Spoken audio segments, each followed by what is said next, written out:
हम जो है फटाफट इधर मीटिंग का रिविजन करते हैं। वोटिंग जो होगी वो बोर्ड मीटिंग में जो होती है, हर डायरेक्टर को वोट होता है, शो ऑफ हैंड्स के बेसिस पे वोट होता है। भले वो मेंबर हो नहीं हो, भले वो शेयर होल्ड करता हो नहीं करता हो, क्या मतलब, वो डायरेक्टर है, शेयर होल्ड करता नहीं करता हो, मेंबर हो नहीं हो, वोट तो करेगा। वो शो ऑफ हैंड्स के बेसिस पे वोट होता है। चेयरमैन अपना सेकंड वोट यूज़ कर सकता है, कास्टिंग वोट को सेकंड वोट बोलते हैं। जो मेजोरिटी होती है वो प्रेजेंट है वोटिंग से डिसाइड होती है। जो प्रेजेंट है वो वोट कर रहे हैं उनसे मेजोरिटी डिसाइड होती है। यूनानिमस बोर्ड रिजोल्यूशन सिर्फ 2 में लगता है, 186 और 2033। बोर्ड रिजोल्यूशन सब पे बाइंडिंग है। और डायरेक्टर शो ऑफ हैंड्स के बेसिस पे होता है, प्रॉक्सी अपॉइंट नहीं कर सकते। नंबर ऑफ डायरेक्टर जो उन्होंने फेवर में वोट किया है 3, हायर है नंबर ऑफ डायरेक्टर जिन्होंने अगेंस्ट में वोट किया है 2। Motion is carried and consider to be pass by majority. Majority में प्रेजेंट एंड वोटिंग से मेजोरिटी देखता है। अब बोर्ड मीटिंग हम कॉल कर रहे हैं। डायरेक्टर के रिक्विजिशन पे जो है बोर्ड मीटिंग हो रही है।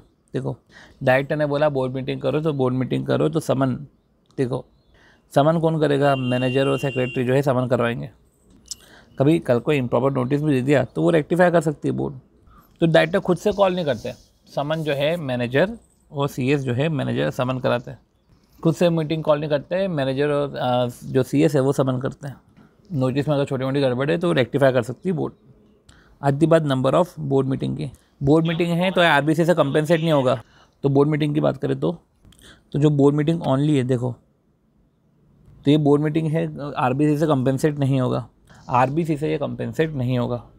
मतलब अगर आरबीसी हो भी रही हो तो कोई मतलब नहीं है, सर्कुलेशन के थ्रू मीटिंग हो भी रही हो तो कोई मतलब नहीं है। ये जो बोर्ड मीटिंग है ये तो फिजिकल ही होगी।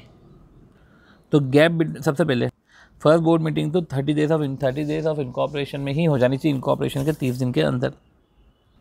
सब्सिक्वेंट बोर्ड मीटिंग में 4 बोर्ड मीटिंग होती है कैलेंडर ईयर में। गैप जो मैक्सिमम है वो 120 डेज़ का होना चाहिए, वो भी क्लियर 120 डेज़ का गैप। तो जो है मैक्सिमम गैप जो अलाउड है वो 120 दिन का मैक्सिमम गैप अलाउड है। साल में तो कम से कम 4 बार तो मिलो, राइट, 4 बार मिलो और 120 दिन से ज़्यादा का गैप नहीं होना चाहिए भाई, ठीक। ये हो गया। अब यही सेक्शन 8 कंपनी में जो है 6 कैलेंडर मंथ में एक मीटिंग, तो साल में 4 बार, 6 महीने में 1 बार। और ओपीसी स्मॉल कंपनी की एक बोर्ड 6 महीने में 1 बार है, ये आधे साल में 1 बार है, दोनों में अंतर है। तो 6 कैलेंडर मंथ में एक बोर्ड मीटिंग और हाफ कैलेंडर ईयर में एक बोर्ड मीटिंग।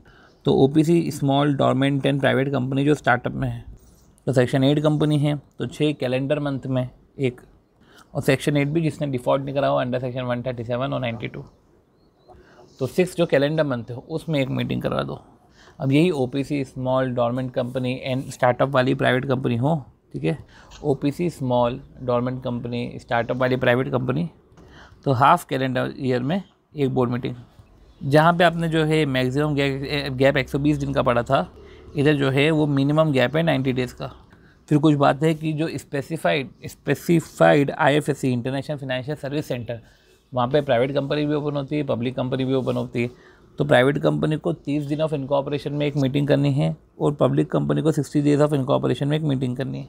तो जो फर्स्ट बोर्ड मीटिंग होती है ना इनकॉर्पोरेशन के 30 दिन में, ये अगर वो आईएफएससी में जो पब्लिक कंपनी है उनको 60 दिन में एक बार करनी है फर्स्ट बोर्ड मीटिंग, ठीक है। तो साल में 4 बार मीटिंग होनी चाहिए, मैक्सिमम 120 दिन का गैप। फिर एक अपन ने पढ़ा कि जो है 6 कैलेंडर मंथ में एक मीटिंग होनी चाहिए। फिर OPC small dormant company and startup वाली प्राइवेट कंपनी में जो है हाफ कैलेंडर ईयर में एक मीटिंग होनी चाहिए। उधर मैक्सिमम गैप नहीं है, उधर मिनिमम गैप 90 डेज़ का है। फिर अपन ने पढ़ा था कि 1 अप्रैल 20 से 30 सितंबर 20, अप्रैल से सितंबर, ये पूरे 6 महीने, अप्रैल से 6 महीने मतलब 30 सितंबर तक, ठीक है। अब वन टाइम रिलैक्सेशन, तो 1 अप्रैल 20 से 30 सितंबर 20, ठीक है, तो वन टाइम रिलैक्सेशन है, गैप एक्सटेंड टू 180 डेज़। तो अगर मीटिंग 1 अप्रैल 20 से 30 सितंबर 20 तक बीच में हो रही है तो गैप जो है वो एक्सटेंड हो जाएगा टू 180 डेज़। तो देखो जो अपना 120 डेज़ का गैप है, ये 120 डेज़ का गैप 180 डेज़ का हो जाएगा। अब देखो गैप जो है 2 बोर्ड मीटिंग में, ये जो गैप है 120 डेज़ का, ये क्लियर डेज़ की बात हो रही है, ठीक है। फिर आती बात वीडियो कॉन्फ्रेंसिंग की। फिर वीडियो कॉन्फ्रेंसिंग की अपन बात कर रहे हैं, ठीक है। पार्टिसिपेशन देखो अभी अपन ने बोला कि बाय पर्सन होना है, वीडियो कॉन्फ्रेंसिंग से भी हो सकते हो, ऑडियो वीडियो मीन्स भी हो सकता है। वो ऑडियो वीडियो मीन्स जो है रिकॉग्नाइज्ड ऑडियो वीडियो मीन्स, ठीक है, जो भी है। तो रिकॉग्नाइज्ड ऑडियो वीडियो मीन्स होना चाहिए जिसमें प्रॉपर आप स्टोर कर सकते हो, जो भी बोर्ड मीटिंग की जो भी प्रोसीडिंग्स है वो उसको स्टोर कर लेना। अब पर्सन है और वीडियो कॉन्फ्रेंसिंग है, ठीक है, पार्टिसिपेट में पर्सन और वीडियो कॉन्फ्रेंसिंग, तो पार्टिसिपेशन बाय पर्सन और बाय वीडियो कॉन्फ्रेंसिंग। अब पार्टिसिपेशन बाय पर्सन है तो इधर भी ऐसा है कि अगर कोरम तक के जो है, तो देखो रूल 4.1 के कुछ मैटर्स है जहाँ पे जो है पार्टिसिपेशन बाय पर्सन होना चाहिए, वीडियो कॉन्फ्रेंसिंग नहीं चलेगा। पर इसमें भी अगर अपन आगे पढ़ेंगे कि पर्सन में भी अगर कोरम पर्सनली प्रेजेंट हो गए तो फिर बच्चे वे लोग वीडियो कॉन्फ्रेंसिंग से आ सकते हैं। तो कौन कौन से मैटर है, एबीपी न्यूज़ की मीटिंग, तो एबीपी न्यूज़ के मीटिंग मैटर्स, ठीक है। तो approval of annual financial statement, approval of board report, approval of prospectus, approval of matter relating to merger and amalgamation, और मीटिंग में क्या, approval of annual financial statement, approval of board report, approval of prospectus, फिर ABP news की meeting matter, ठीक है, approval of matter relating to merger amalgamation and meeting, क्या है कि meeting.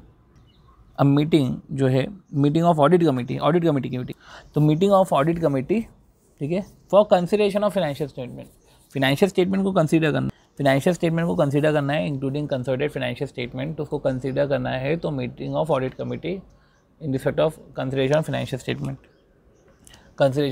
Statement including consolidated financial statement. तो 4.1 हो गया, ठीक है, इन सब अपन ने बात कर ली।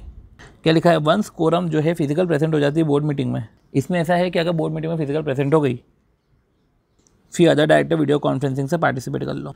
ऑडियो विजुअल मीन्स में अपन ने क्या किया था, वो रिकॉर्ड कर सकते हैं मीटिंग को और वो स्टोर कर सकते हैं मीटिंग को। अब notice give option to director to participate in meeting, notice option दे डायरेक्टर को पार्टिसिपेट इन वीडियो कॉन्फ्रेंसिंग, तो notice give option to director to participate in video conferencing और सारी नेसेसरी इन्फॉर्मेशन प्रोवाइड करे।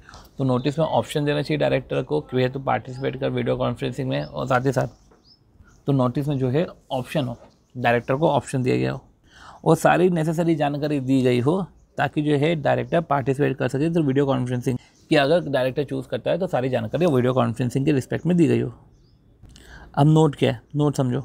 अब देखो कंपनी के पास डायरेक्टर इंसिस्ट नहीं कर सकता है, कंपनी के पास मैंडेटरी नहीं है कि डायरेक्टर को प्रोवाइड करना फैसिलिटी। डायरेक्टर आगे होकर इंसिस्ट नहीं कर सकता, कंपनी के पास व्यवस्था होगी तो ही वो बता पाएगा। अब अभी अपन ने जो पढ़ा था 1 अप्रैल से 30 सितंबर, इसमें है 19 मार्च से 30 जून। तो अगर 19 मार्च से 20 जून में जो भी मीटिंग होती है तो वीडियो कॉन्फ्रेंसिंग से ही होगी। तो 4.1 मैटर्स के रिस्पेक्ट में भी वीडियो कॉन्फ्रेंसिंग ही होगी 19 मार्च से 30 जून। अब जब मीटिंग जो होती है, जब वीडियो कॉन्फ्रेंसिंग से होती है मीटिंग, तो मीटिंग जो होती है जब वीडियो कॉन्फ्रेंसिंग से होती है, तो चेयरपर्सन एंड CS वो सारी की सारी व्यवस्था करके रखेंगे। वो ट्राई करेंगे कि भैया सिक्योरिटी में डेटा लीक नहीं हो, प्रोसीडिंग्स रिकॉर्ड हो जाए, तो रिकॉर्ड भी हो रही हो, सिक्योरिटीज़ भी हो, और इंश्योर डेट कॉन्फिडेंशियलिटी मेंटेन हो, किसी पर दूसरे पर्सन को एक्सेस नहीं हो। फिर ऐसा है कि डायरेक्टर अगर पार्टिसिपेट कर रहा है वीडियो कॉन्फ्रेंसिंग में, पार्टिसिपेट कर रहा है, तो उससे उम्मीद करी जाती है कि वो कम्युनिकेट करे eight the beginning of calendar year, ठीक, कि अगर वो आएगा तो बिगिनिंग ऑफ कैलेंडर ईयर बता दे कि वो आएगा, ठीक है, वीडियो कॉन्फ्रेंसिंग से। तो डायरेक्टर अगर वीडियो कॉन्फ्रेंसिंग से पार्टिसिपेट कर रहा है तो डायरेक्टर मे कम्युनिकेट, जरूरी नहीं है, may communicate at the beginning of calendar year, जो कम्युनिकेशन वैलिड फॉर 1 ईयर होता है। तो कम्युनिकेट किसको करेगा, चेयरपर्सन को करेगा और यस कंपनी सेक्रेटरी को करेगा। पर बाद में जो है उसको अगर चेंज करना हो, अगर उसको आना हो पर्सन से, बाय पर्सन भी वो आ सकता है। तो डायरेक्टर को कोई रोका नहीं गया है पार्टिसिपेट करने के लिए फ्रॉम इन मीटिंग, ठीक है। पर ये है कि वो इंटीमेट कर दे सफिशिएंटली इन एडवांस कि देखो जो मैं बोला था कि मैं वीडियो कॉन्फ्रेंसिंग से आ रहा हूँ, तो सफिशिएंटली वो एडवांस से शो बोल दे कि मैं अब जो है बाय पर्सन आ रहा हूँ। अब जब है चलो ठीक है, उसने ये तो मीटिंग के चालू होने के पहले की प्रक्रिया थी, जहाँ पे डायरेक्टर बोल रहा था कि मैं वीडियो कॉन्फ्रेंसिंग से आ सकता हूँ, तो वो सफिशिएंटली एडवांस से बता सकता है, ठीक है। 1 साल तक ये जो है वैलिड रहता है। अब देखो मीटिंग चालू हुई तो पहले तो तुम्हारा रोल कॉल हुआ, ठीक है। तो रोल कॉल हुआ जिसमें डायरेक्टर ये बोलेंगे कि मेरा नाम ये है, मैं पार्टिसिपेट यहाँ से कर रहा हूँ, क्योंकि वीडियो कॉन्फ्रेंसिंग अलग अलग जगह से कर सकते हैं। मेरा नाम ये है, मैं इंदौर से पार्टिसिपेट कर रहा हूँ और उसे एजेंडा और सारे मटेरियल मिल चुके हैं, किसी को एक्सेस नहीं होगा रिकॉर्डिंग। फिर दूसरा बोलेगा कि मैं यहाँ से हूँ, मेरा नाम ये है, मैं यहाँ से बिलोंग करता हूँ, मेरे को सारे मीटिंग्स और डॉक्यूमेंट्स ये सब मिल चुके हैं, records and agenda and material मेरे को मिल चुका है। अब चेयरमैन इंश्योर करेगा कि कोरम जो हो वो थ्रू आउट द मीटिंग हो, ऐसा नहीं कि पहले आधे घंटे, तो कोरम जो होते वो थ्रू आउट द मीटिंग ये कोरम मेंटेन हो। हर एक एजेंडा ख़त्म होने के बाद चेयरमैन जो है अनाउंस करेगा समरी में कि देखो ये एजेंडा ख़त्म हुआ है, ये डायरेक्टर इंटरेस्टेड नहीं थे, ठीक, ये एजेंडा ख़त्म हुआ है उसमें जो है ये डायरेक्टर इंटरेस्टेड नहीं थे। अब मीटिंग तुम्हारी ऐसे केस में पूरी हो जाती है। तो अब देखो ऐसे केस में जो है ड्राफ्ट मिनट बनी होगी, तो ड्यूरिंग द मीटिंग जो है ड्राफ्ट मिनट बनी होगी, राइट। ये जो ड्राफ्ट मिनट है ये सर्कुलेट करो 15 डेज़ के अंदर सारे डायरेक्टर को, और इनसे कंफर्म करा लो कि जो भी बोला गया है वो मीटिंग में सही लिखा हुआ है कि नहीं लिखा हुआ है।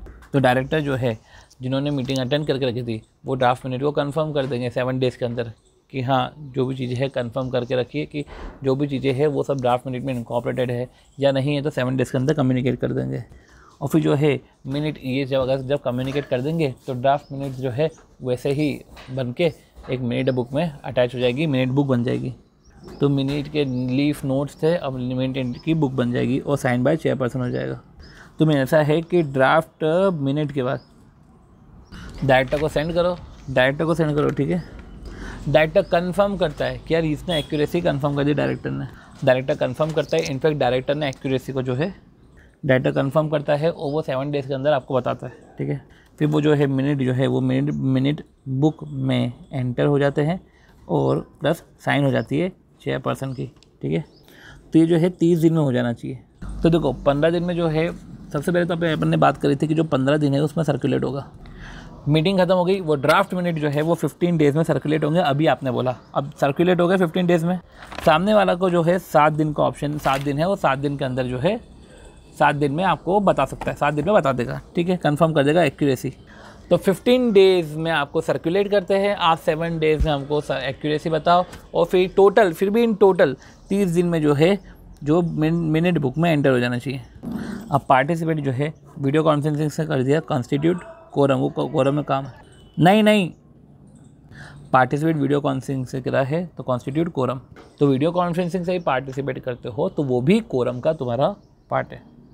इसमें एक क्वेश्चन था कि मूनलाइट लिमिटेड ने हेल्ड करी मीटिंग बोर्ड मीटिंग से due to technical reason video recording कुछ नॉट रिट्रीव, तो रिट्रीव नहीं हो पा रही को कंपनी को आपसे एडवाइस चाहिए, तो ऐसे केस में रिट्रीव नहीं हो पा रही तो तुमने ड्राफ्ट मिनट बनाए थे ना, तो ड्राफ्ट मिनट जो है सर्कुलेट कर दो 15 दिन के अंदर। 15 दिन के सर्कुलेट करने के अंदर वो 7 दिन में अपनी एक्यूरेसी बता देंगे। टोटल 30 दिन from the conclusion of meeting आपका जो है सही रिकॉर्डिंग जो है वो मिनट बुक में एंटर हो जाना चाहिए विद द साइन। मेंबर जो है जनरल मीटिंग के मिनट्स को इंस्पेक्ट कर सकती है, बोर्ड मीटिंग के नहीं कर सकती। अगर कंपनी कॉपी नहीं फर्निश कर रही है मिनट्स की मेंबर को, देखो जनरल मीटिंग के मिनट्स है वो इंस्पेक्ट कर सकती है, 7 दिन में कॉपी भी कंपनी भेजेगी। पर अगर कंपनी नहीं भेज रही तो का मेंबर ट्रिब्यूनल के पास जाके ट्रिब्यूनल फिर जो है उनको डायरेक्ट कर देंगे, ठीक। और जो मिनट्स की कॉपी जो सेंड होती है वो फ्री ऑफ कॉस्ट सेंड होती है। तो मिनट्स किसके, जनरल मीटिंग के, देना कितना पड़ेगा 7 दिन के अंदर, नहीं दिया तो ट्रिब्यूनल बोल देगा। बाकी जब रजिस्टर होते थे डायरेक्टर और केएमपी के जो अपन ने पहले पढ़ के रखा था उसमें रजिस्ट्रार को बोलते थे, फिर रजिस्ट्रार तुमको बोलता था कि अरे उसको बताओ इंस्पेक्शन करने के लिए उसको रजिस्ट्रार की सभी वो कॉपीज़ और एक्सट्रैक्ट दो। अब पॉइंट आता है नोटिस ऑफ बोर्ड मीटिंग। तो नोटिस राइटिंग में भी हो सकता है पर वो ओरल में नहीं होगा, टेलीग्राम फैक्स में नहीं होगा, जो भी होगा वो पोहे से तुमको सेंड कर दिया जाएगा। और एटलीस्ट जो है नोटिस 7 डेज़ का तो होगा, ठीक है। तो मीटिंग का नोटिस जो है 7 क्लियर डेज़ का होता है और वो हर डायरेक्टर को होता है, ठीक है, एवरी डायरेक्टर को जाता है। तो कोई भी बंदा छोटा नहीं होना चाहिए, इंटरेस्टेड हो नहीं हो जो भी हो, वाली मना किया हो। इनफैक्ट कभी अल्टरनेट डायरेक्टर भी अपॉइंट हो तो अल्टरनेट डायरेक्टर को भी भेजा जाएगा और रजिस्टर्ड एड्रेस पे देखा जाएगा। पर कभी नोटिस नहीं भेजा, अभी आप बोलो सबको नोटिस देना है, ठीक है, तो नोटिस अगर नहीं भेजा सभी को तो भी बच जाओगे। कब बचोगे, जब अगर डायरेक्टर ने ऑब्जेक्ट नहीं करा हो, जब डायरेक्टर ने तुमको ऑब्जेक्ट नहीं करा हो। तो सारे डायरेक्टर ने फिर भी अटेंड करा तो भी चलेगा। नोटिस आपने भी नहीं भेजा पर सारे डायरेक्टर ने अटेंड करा तो बच गए। नोटिस आपने सबको भी नहीं भेजा, किसी ने आपत्ति नहीं दिखाई, सारे डायरेक्टर अटेंड कर दे, चलेगा। नोटिस 4-5 लोगों को नहीं भेजा, आपत्ति नहीं दिखाई, किसी भी ने आपत्ति नहीं दिखाई, सबके सब आ गए तो चल जाएगा। और प्रोसीडिंग्स को जो है रेटिफाई कर देंगे सब्सिक्वेंट बोर्ड मीटिंग में। तो किसी ने आपत्ति नहीं दिखाई, सबके सब आ गए तो प्रोसीडिंग्स को रेटिफाई कर दिया जाएगा अगली बोर्ड मीटिंग में। जब मीटिंग का नोटिस देते हैं तो एडजर्न बोर्ड मीटिंग का नोटिस नहीं देते, ठीक है। पर अगर adjourn board meeting indefinite period के लिए हो रही है तो फिर नोटिस दे दिया जाता है, पर इस पर क्वेश्चन नहीं है। डायरेक्टर अब्रॉड में फिर भी डायरेक्टर है, नोटिस तो उसको मिलेगा। अब जो नोटिस है वो पोहे से मिलना चाहिए, फिजिकल नोटिस सिर्फ रेजिग्नेशन में। नोटिस अभी अपन ने बोला कि 7 दिन का नोटिस होना चाहिए, ये नोटिस आपका शॉर्टर डेज का भी हो सकता है। तो जब कुछ अर्जेंट बिजनेस हो तो ये जो नोटिस है वो शॉर्टर डेज का भी हो सकता है। तो शॉर्टर नोटिस का है तो इसमें एक जो है कंडीशन होनी चाहिए कि सबसे पहले क्या इंडिपेंडेंट डायरेक्टर अपॉइंटेड है। अगर अपॉइंटेड है तो क्या कम से कम एक भी प्रेजेंट होगा क्या इंडिपेंडेंट डायरेक्टर। अच्छा, एक प्रेजेंट होगा इंडिपेंडेंट डायरेक्टर, ठीक है, तब अर्जेंट बिजनेस जो है ट्रांजैक्ट कर सकते हो। तो बिजनेस अर्जेंट है, एक भी प्रेजेंट होगा, ठीक है, तो ठीक है आप शॉर्टर नोटिस भेज दो क्योंकि इंडिपेंडेंट डायरेक्टर है और अर्जेंट बिजनेस जो है ट्रांजैक्ट हो रहा है। पर कभी इंडिपेंडेंट डायरेक्टर नहीं है और अर्जेंट बिजनेस है तो ऐसे केस में जो है डिसीजन जो है वो पूरी बोर्ड ले लेगी उसी वक्त और जो है सर्कुलेट कर देगी सारे डायरेक्टर को। इंडिपेंडेंट डायरेक्टर नहीं आया, डिसीजन बोर्ड मीटिंग में दिया, सर्कुलेट कर दिया सारे डायरेक्टर को और बाद में जो है रेटिफाई करा लिया एटलीस्ट वन इंडिपेंडेंट डायरेक्टर से। तो अर्जेंट बिजनेस के लिए आप शॉर्टर नोटिस में दे सकते हो। इंडिपेंडेंट डायरेक्टर से उम्मीद करते हैं कि वो प्रेजेंट हो, ठीक है, अगर नहीं हो तो मीटिंग तो सारे बोर्ड डायरेक्टर जो है वो मीटिंग तो कर लेंगे, डिसीजन ले लेंगे, सर्कुलेट कर देंगे सबको और रेटिफाई करवा लेंगे इंडिपेंडेंट डायरेक्टर से। तो जो है वो सर्टिफाई करवा देंगे इंडिपेंडेंट डायरेक्टर से, सॉरी सर्टिफाई नहीं, वो रेटिफाई करा लेंगे इंडिपेंडेंट डायरेक्टर से। तो डिसीजन तो उस समय होगा, तुम नहीं आए तो इसका मतलब ये नहीं कि चीज़ें रुक जाएगी, डिसीजन उन समय होगा, सारे डायरेक्टर जो भी बोर्ड ऑफ डायरेक्टर है वो डिसीजन लेंगे, फिर सर्कुलेट कर देंगे सबको और बाद में रेटिफिकेशन हो जाएगा। अब नोटिस जा रहा है, ठीक है, ये नोटिस जा रहा है वो जो अपन बात कर रहे थे 7 डेज़ का क्लियर नोटिस, वैसे शॉर्टर नोटिस भी हो सकता है उसका कंटेंट। तो उसमें एजेंडा तो जाता ही जाता है, ठीक है, ठीक है, और एजेंडा सर्टेन केसेस में, ठीक है, तो नोटिस में जो है सारी इन्फॉर्मेशन को होना ज़रूरी है। तो मैं नोटिस में जो नोटिस है उसमें सारी इन्फॉर्मेशन होना चाहिए, सारी इन्फॉर्मेशन होना चाहिए। तो जो नोटिस है उसमें सारी इन्फॉर्मेशन होना चाहिए, तो डिस्क्लोज कर देना चाहिए सारी information as a matter of good secretarial practice. दिक्कत कर दी नोटिस में तो पेनल्टी है फ्लैट 25,000 की। अब बात आती है अपने कोरम की। तो जो कोरम होती है ना वो थ्रू आउट द मीटिंग होनी चाहिए, राइट। अब टोटल स्ट्रेंथ का 1/3 और 2, तो 2 और 1/3, ठीक है, तो विच एवर इज़ हायर। अब यही LODR में जो थे 3 और 1/3 जिसमें एक इंडिपेंडेंट डायरेक्टर होना चाहिए। ये अपन ने बात करी 2 और 1/3 में। एक तो अपन ने पढ़ा था कि मीटिंग कितनी होगी, एक अपन ने पढ़ा था मीटिंग कितनी होगी, नंबर ऑफ़ मीटिंग। अब एक अपन पढ़ रहे हैं कि कोरम, मीटिंग में कोरम की बात कर रहे हैं अपन, ठीक। तो मीटिंग कितनी होगी, 4 मीटिंग होगी, ठीक है, मिनिमम 4 मीटिंग होगी और मैक्सिमम 120 दिन का गैप होगा। तो वो उन जनरल कॉमन मीटिंग में 2 और 1/3 विच एवर इज़ हायर।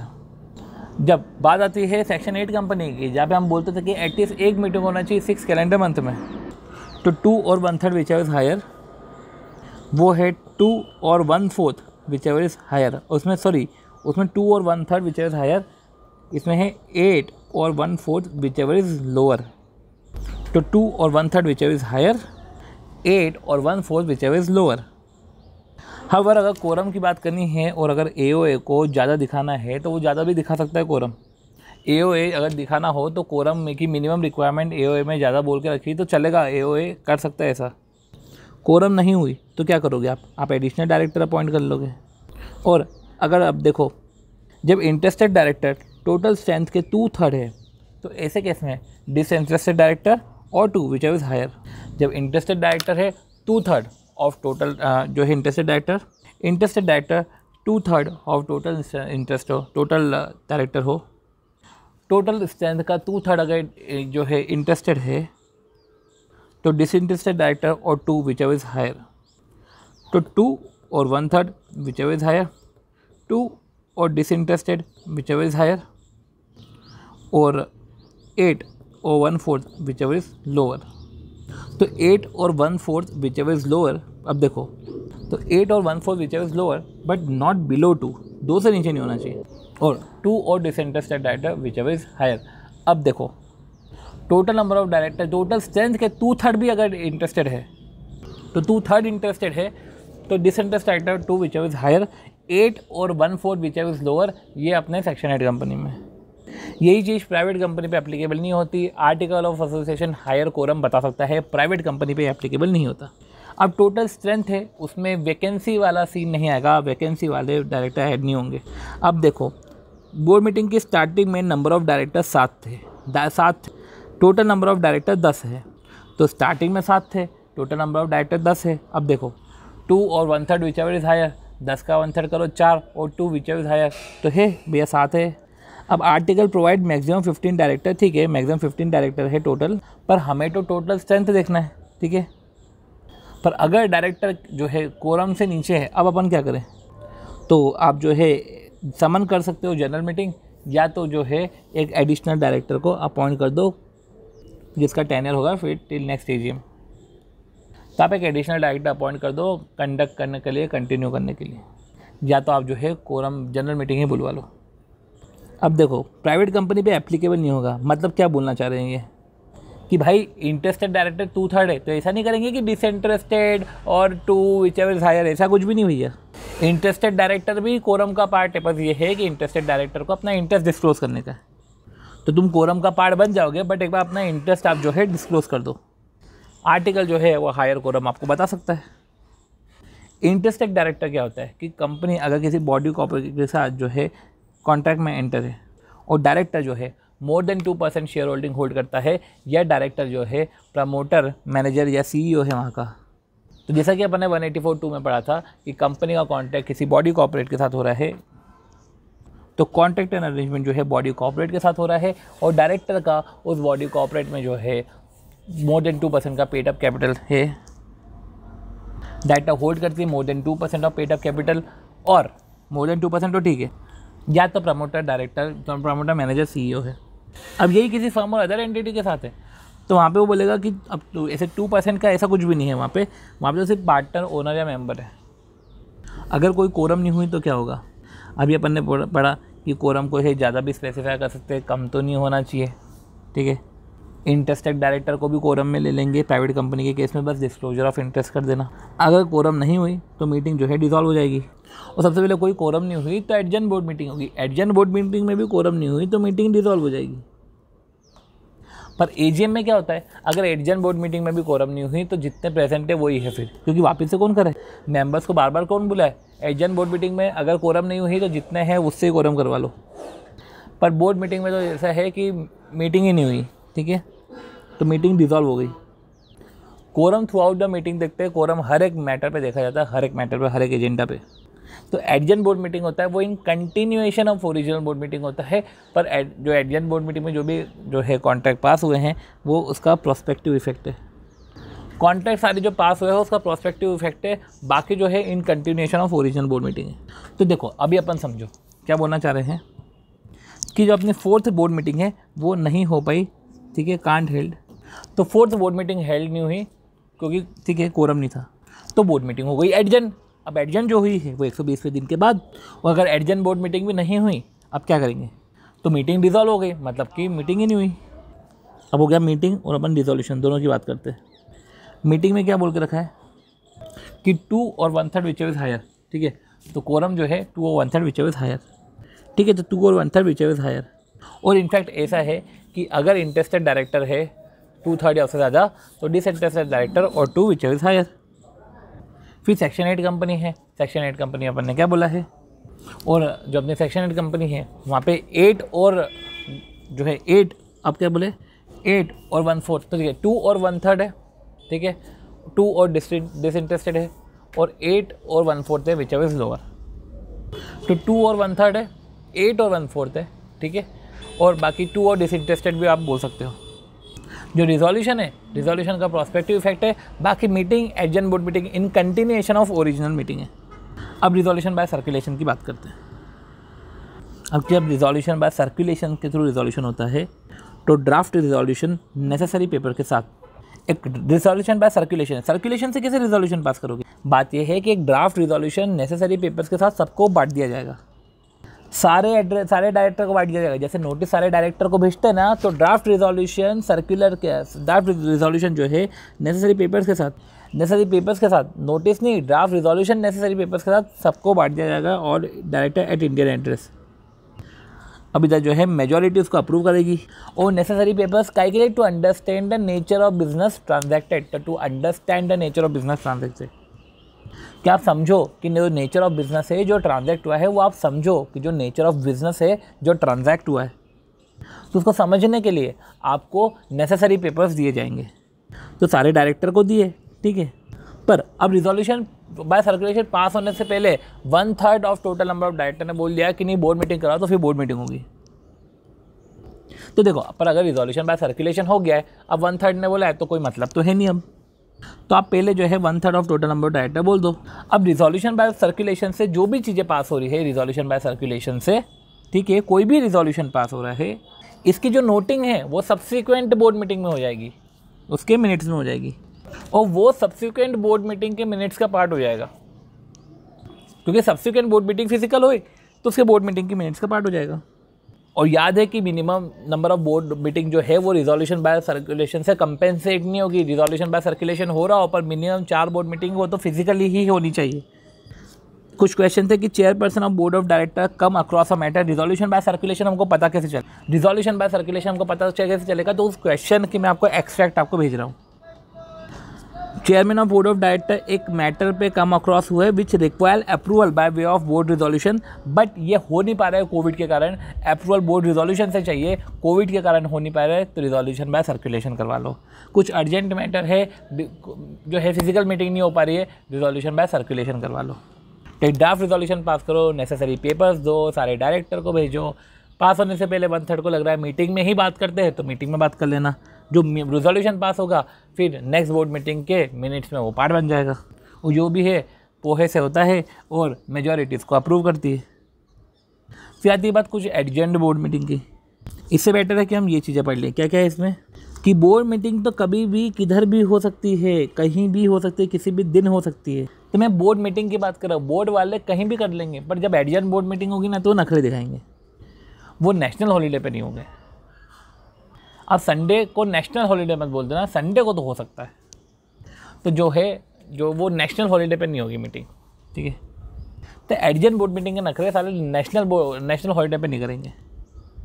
अब जो है बोर्ड मीटिंग, ये ऑब्वियसली बात है एडजेंट बोर्ड मीटिंग हुई थी क्योंकि कोरम नहीं हुई। अब कोरम नहीं हुई तो ऑटोमेटिकली एडजेंट हो जाएगी। पर अगर आर्टिकल में लिखा हो कि नहीं एडजमेंट तो कोई अगले दिन होगी, तो भैया फिर आर्टिकल की सुन लो, क्योंकि next week same day same place जो भी होता है तो वो तभी होता है जब आर्टिकल में कुछ आपको बोला के नहीं रखा हो।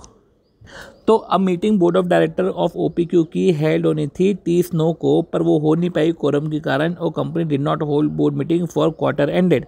तो कंपनी ने एक क्वार्टर एंडेड में मीटिंग नहीं कर पाई। अब देयर इज अ कंप्लेन कि कंपनी ने वायलेशन किया, तो भैया एक क्वार्टर ख़त्म होने पे अगर मैं नहीं कर पाई, दैट डजंट मीन कि साल में 4 बोर्ड मीटिंग नहीं होगी। कंप्लायंस क्या है, क्वार्टर की कौन सी कंप्लायंस है कि एक क्वार्टर में एक बोर्ड मीटिंग होनी चाहिए। एलिगेशन करेक्ट थोड़ी ना है, क्योंकि 4 बोर्ड मीटिंग में मैक्सिमम 120 डेज का गैप हो सकता है, ठीक है। क्वार्टर में मीटिंग नहीं हुई, दैट डजंट मीन कि कॉन्ट्रावेंशन हो गया। टोटल डायरेक्टर 12 है, प्रेजेंट 9 है, अगेंस्ट में 3 बोला है, एब्सटेन ने 1 बोला है।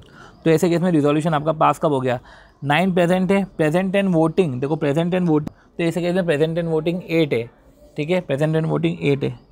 तो प्रेजेंट एंड वोटिंग 8 है, तो 4 और मोर वोट करे तो, पर 4 और मोर नहीं बोलना अपने को, 5 बोलना है, ठीक है। तो ऐसे केस में हमको जो बोलना है मेजॉरिटी से, देखो होता है मेजॉरिटी से जो होता है पास। रिजोल्यूशन जब भी पास होता है वो मेजॉरिटी से होता है। मेजॉरिटी समझो वो 50%, कभी मेजॉरिटी नहीं होती। तो 4 और मोर नहीं बोलना, 5 बोलना। बोर्ड मीटिंग का कोई लफड़ा नहीं, कभी भी हो सकता है। एडजेंट बोर्ड मीटिंग का एक चीज़ जैसे कि वो नेशनल हॉलीडे पे नहीं होगा, और यही उसका जो है जनरल मीटिंग से भी मैच हो जाता है। तो जनरल मीटिंग वाले के तो और ज़्यादा नखरे हैं, सारे मेंबर इन्वॉल्व रहते हैं, तो वो तो बोलता है कि रजिस्टर ऑफिस में करो या तो किसी other anywhere in the city करो। वो बोला रजिस्टर ऑफिस में करो या कोई सी सिटी में ही कहीं कर लो या उसी सिटी में, तो उसके तो लफड़े, ठीक है। इधर तो कम लफड़े से ज़्यादा लफड़े पे जाते हैं। बोर्ड मीटिंग कहीं भी करवा लो, कोई दिक्कत नहीं है। नेशनल हॉलीडे पे नहीं होना चाहिए एडजेंट बोर्ड मीटिंग, और यही बोला है कि नेशनल हॉलीडे पे तो नहीं होगी, और साथ ही साथ रजिस्टर्ड ऑफिस में हो या तो उसी शहर में कहीं करवा लो यार।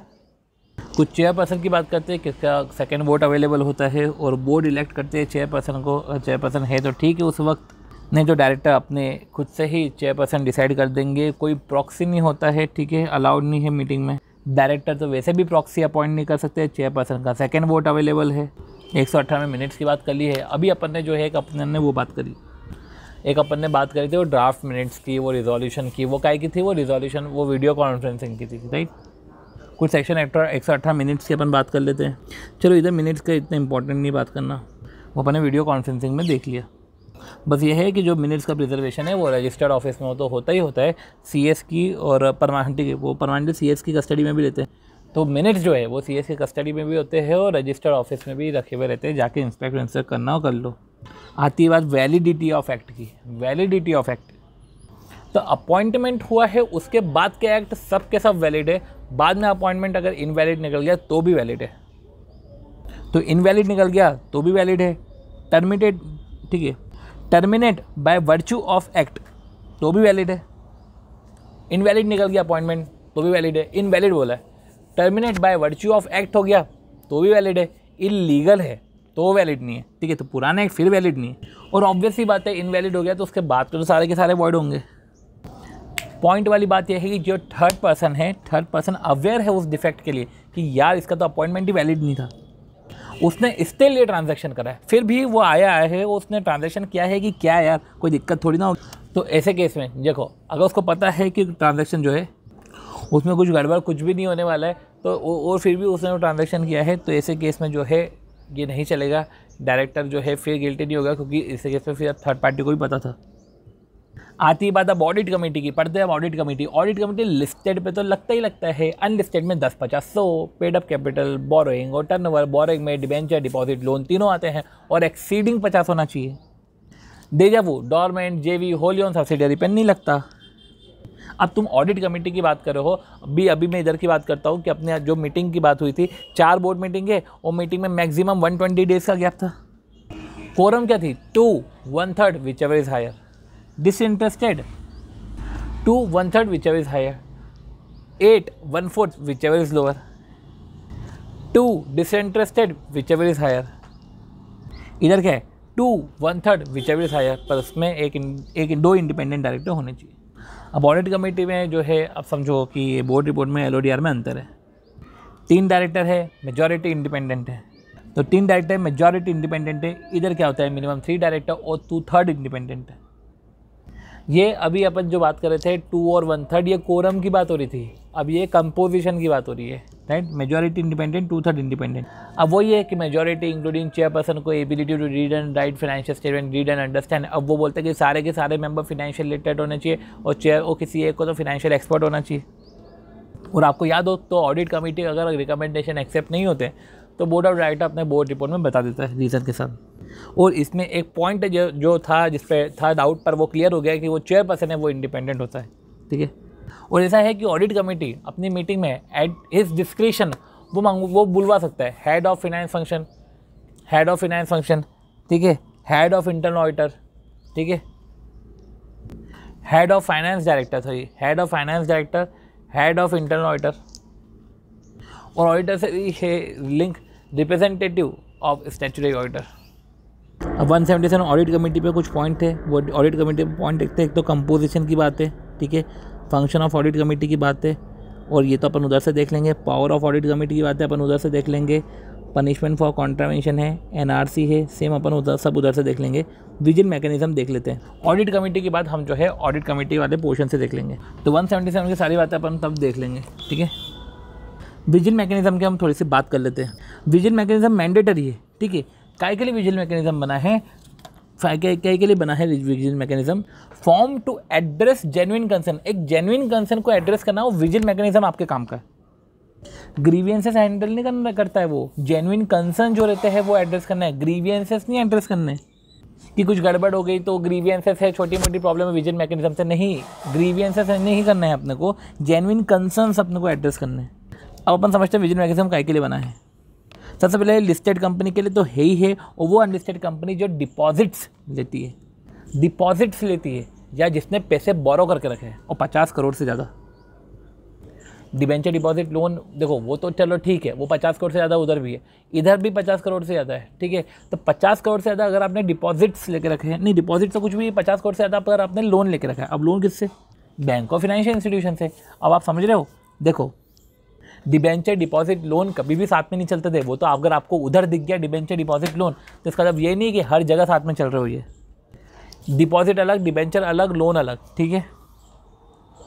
जैसे कि इधर तो डिपॉजिट है वो अलग चल रहा है, 1 रुपये का भी डिपॉजिट का विजिल मैकेनिज्म है, ठीक है। डिपॉजिट, डिबेंचर तो इसमें है ही नहीं, और लोन लिया हो, बोरोइंग ली हो तो इसमें 50 करोड़ से ज़्यादा पे है, और बोरो करो बैंक ऑफ फाइनेंशियल इंस्टीट्यूशन तो सिक्योर्ड लोन तो आएगा। तो इसमें है क्या, डायरेक्टर और एम्प्लॉय, ठीक है, to prevent victimization by providing safe guard. एक विक्टिमाइजेशन को प्रिवेंट करते हैं, विक्टिमाइजेशन को प्रिवेंट करते हैं बाय प्रोवाइडिंग सेफ गार्ड। एक सेफ गार्ड देते हैं तुमको, विक्टिमाइजेशन को रोक देते हैं, तुम विक्टिमाइजेशन से बच जाते हो, तुम्हारे गलत होने से बच जाता है, विक्टिमाइजेशन से तुमको रोक देते हैं। एक सेफ गार्ड देते हैं जहाँ पे आप जो है अपॉर्चुनिटी ऑफ बीइंग हर्ड देते हैं कि आप रिपोर्ट कर सकते हैं जेन्युइन कंसर्न। अब रिपोर्ट किसको करना है, chairperson of audit committee, audit committee के चेयरपर्सन पे जाके आप ये बात रख सकते हो अपनी, ठीक है। अब देखो, तो चेयरपर्सन ऑफ ऑडिट कमेटी है, कोई नॉमिनी डायरेक्टर नहीं है, तो member having conflict of interest. अब इंटरेस्ट का कन्फ्लिक्ट है तो वो अपने आप को पहले से यहाँ से रिक्यूज कर ले, ठीक है, मेंबर का अगर इंटरेस्ट है तो कन्फ्लिक्ट। और अगर तुमने ये जो है इसका दुरुपयोग किया है तो फ्रीवलेस कंप्लेंट, अगर आपकी फालतू ही कंप्लेंट करी है तो आप ही गिल्टी हो जाओगे। विजन मैकेनिज्म का डिस्क्लोजर कंपनी की वेबसाइट और कंपनी की बोर्ड रिपोर्ट में करना पड़ेगा। कंपनी 1 लाख से 5 लाख, ऑफिसर 25,000 से 1 लाख, इम्प्रिजनमेंट 1 साल का। तो पढ़ लिया अपन ने विजिल मैकेनिज्म, राइट। अब देखो, अब 179 पावर ऑफ बोर्ड। अब इंपॉर्टेंट चीज़ तो अब आती है 179 power of board. Board of director company का एजेंट होता है, वो मेंबर का एजेंट नहीं होता, राइट, ये याद रखो। बोर्ड ऑफ डायरेक्टर जो होता है वो कंपनी का एजेंट होता है, मेंबर का एजेंट नहीं होता। वो कुछ पावर है जो एक्सरसाइज होती है बोर्ड मीटिंग में ही। अब आया बोर्ड रिजोल्यूशन, कॉल मंगवाने हो, बायबैक है, अगर ऑथराइज बायबैक है तो कॉल मंगवाने हो, ऑथराइज्ड बायबैक है। तो देखो सिंपल सी बात है, board of director power exercise करती है बोर्ड मीटिंग में वाया बोर्ड रिजोल्यूशन। अब याद रखना कि जब आप बोरो करते हो मनी, ठीक है, बिग की बात है, borrow, invest, granting loans and advances, तो वो जो इन्वेस्ट और देखो लोन, गारंटी, सिक्योरिटी, इन्वेस्टमेंट जो अपन पढ़ते हैं ना LGSI 186 में, तो 186 में कहीं भी डेलीगेशन की बात नहीं करके रखी। देखो पावर्स जो है, जो अभी अपन ने बात करके रखी थी कि पावर्स जो है बोर्ड मीटिंग में एक्सरसाइज होती है। क्या बोला था कि जो पावर जो है एक्सरसाइजेबल बोर्ड मीटिंग में होती है बोर्ड रिजोल्यूशन से। पर कभी कभी चीज़ों को हम डेलीगेट भी कर देते हैं, डेलीगेशन भी चल देता है, ठीक है, तो डेलीगेशन भी हो जाता है। पर देखो बिग, बोरो करना पैसा, इन्वेस्ट करना, बोरो, इन्वेस्ट, गारंटी, तो वो LGSI जो है, LGSI अब समझो, LGSI में आप डेलीगेट कर सकते हो, बोला डेलीगेट कर सकते हो, पर 186 ओवरराइड हो जाता है। तो बोल के रखा है कि बोर्ड ऑफ डायरेक्टर ने डेलीगेट करे पावर MD को कि आप ऐसा करो 15% तक of the paid up capital without passing SR आप कर सकते हो, डेलीगेट कर दिया आपको। पर 186 डेलीगेट की बात नहीं करता तो नहीं कर सकते। मीन्स हम समझे कि जो डेलीगेशन की बात हो रही है, आप डेलीगेशन किन किन को कर सकते हो। सबसे पहले CMD, C से कमेटी ऑफ डायरेक्टर, M से ओके, एक मिनट, सबसे पहले principal officer company, principal officer of company और प्रिंसिपल ऑफिसर ब्रांच ऑफिस। तो principal officer of company, principal officer of branch office, इसको डेलीगेट कर दो। मेरे अपने कंपनी के प्रिंसिपल ऑफिसर को मैं डेलीगेट कर रहा हूँ, ठीक है। PCM को डेलीगेट कर सकते हो। कमेटी ऑफ डायरेक्टर, तो principal auditor, principal officer, committee of director and MD manager, principal officer, committee of director, MD manager. तो कुछ बोर्ड ऑफ डायरेक्टर का पावर बोर्ड रिजोल्यूशन से ही है, बोर्ड मीटिंग में ही पावर है। काहे के लिए भैया, ठीक है, कॉल्स मंगवाने हो, बायबैक करना हो करो, सिक्योरिटी इशू करनी है एनीवेयर, मनी बोरो करना है करो भैया, मनी बोरो करो। LGSI में तो देखो बोरो करना है मनी तो उसको डेलीगेट कर सकते हो, ठीक है। और इनफैक्ट जो है LGSI में आप डेलीगेट भी कर सकते हैं, सब 179 बोल रहा है, पर 186 ओवरराइड हो जाता है तो मतलब आप डेलीगेट नहीं कर सकते। अप्रूवल ऑफ फाइनेंशियल स्टेटमेंट, ये बोर्ड मीटिंग में ही होता है। अप्रूवल ऑफ बोर्ड रिपोर्ट, ये बोर्ड मीटिंग में होता है। बिजनेस का डाइवर्सिफिकेशन, ये बोर्ड मीटिंग में होता है। फिर कुछ स्किप के पढ़े थे, स्किप पे क्या पढ़े थे, take over of company, take over a company acquiring share in another company. Company acquire कर रहा है share in another company, company acquire कर रहा है शेयर इन अनदर कंपनी, तो टेक ओवर हो गया ना एक तरीके से।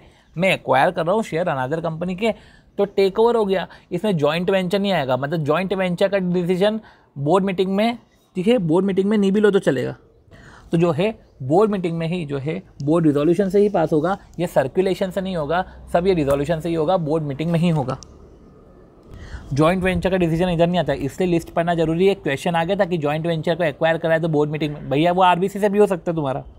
तो कॉल कर रहे हो, बायबैक कर रहे हो, ठीक है। बायबैक में ये भी ध्यान रखो कि भैया तुमको जनरल मीटिंग में स्पेशल रिजोल्यूशन पास करना, आर्टिकल में तो लिखा ही होना चाहिए बायबैक के लिए, और जनरल मीटिंग में स्पेशल रिजोल्यूशन पास करना पड़ेगा।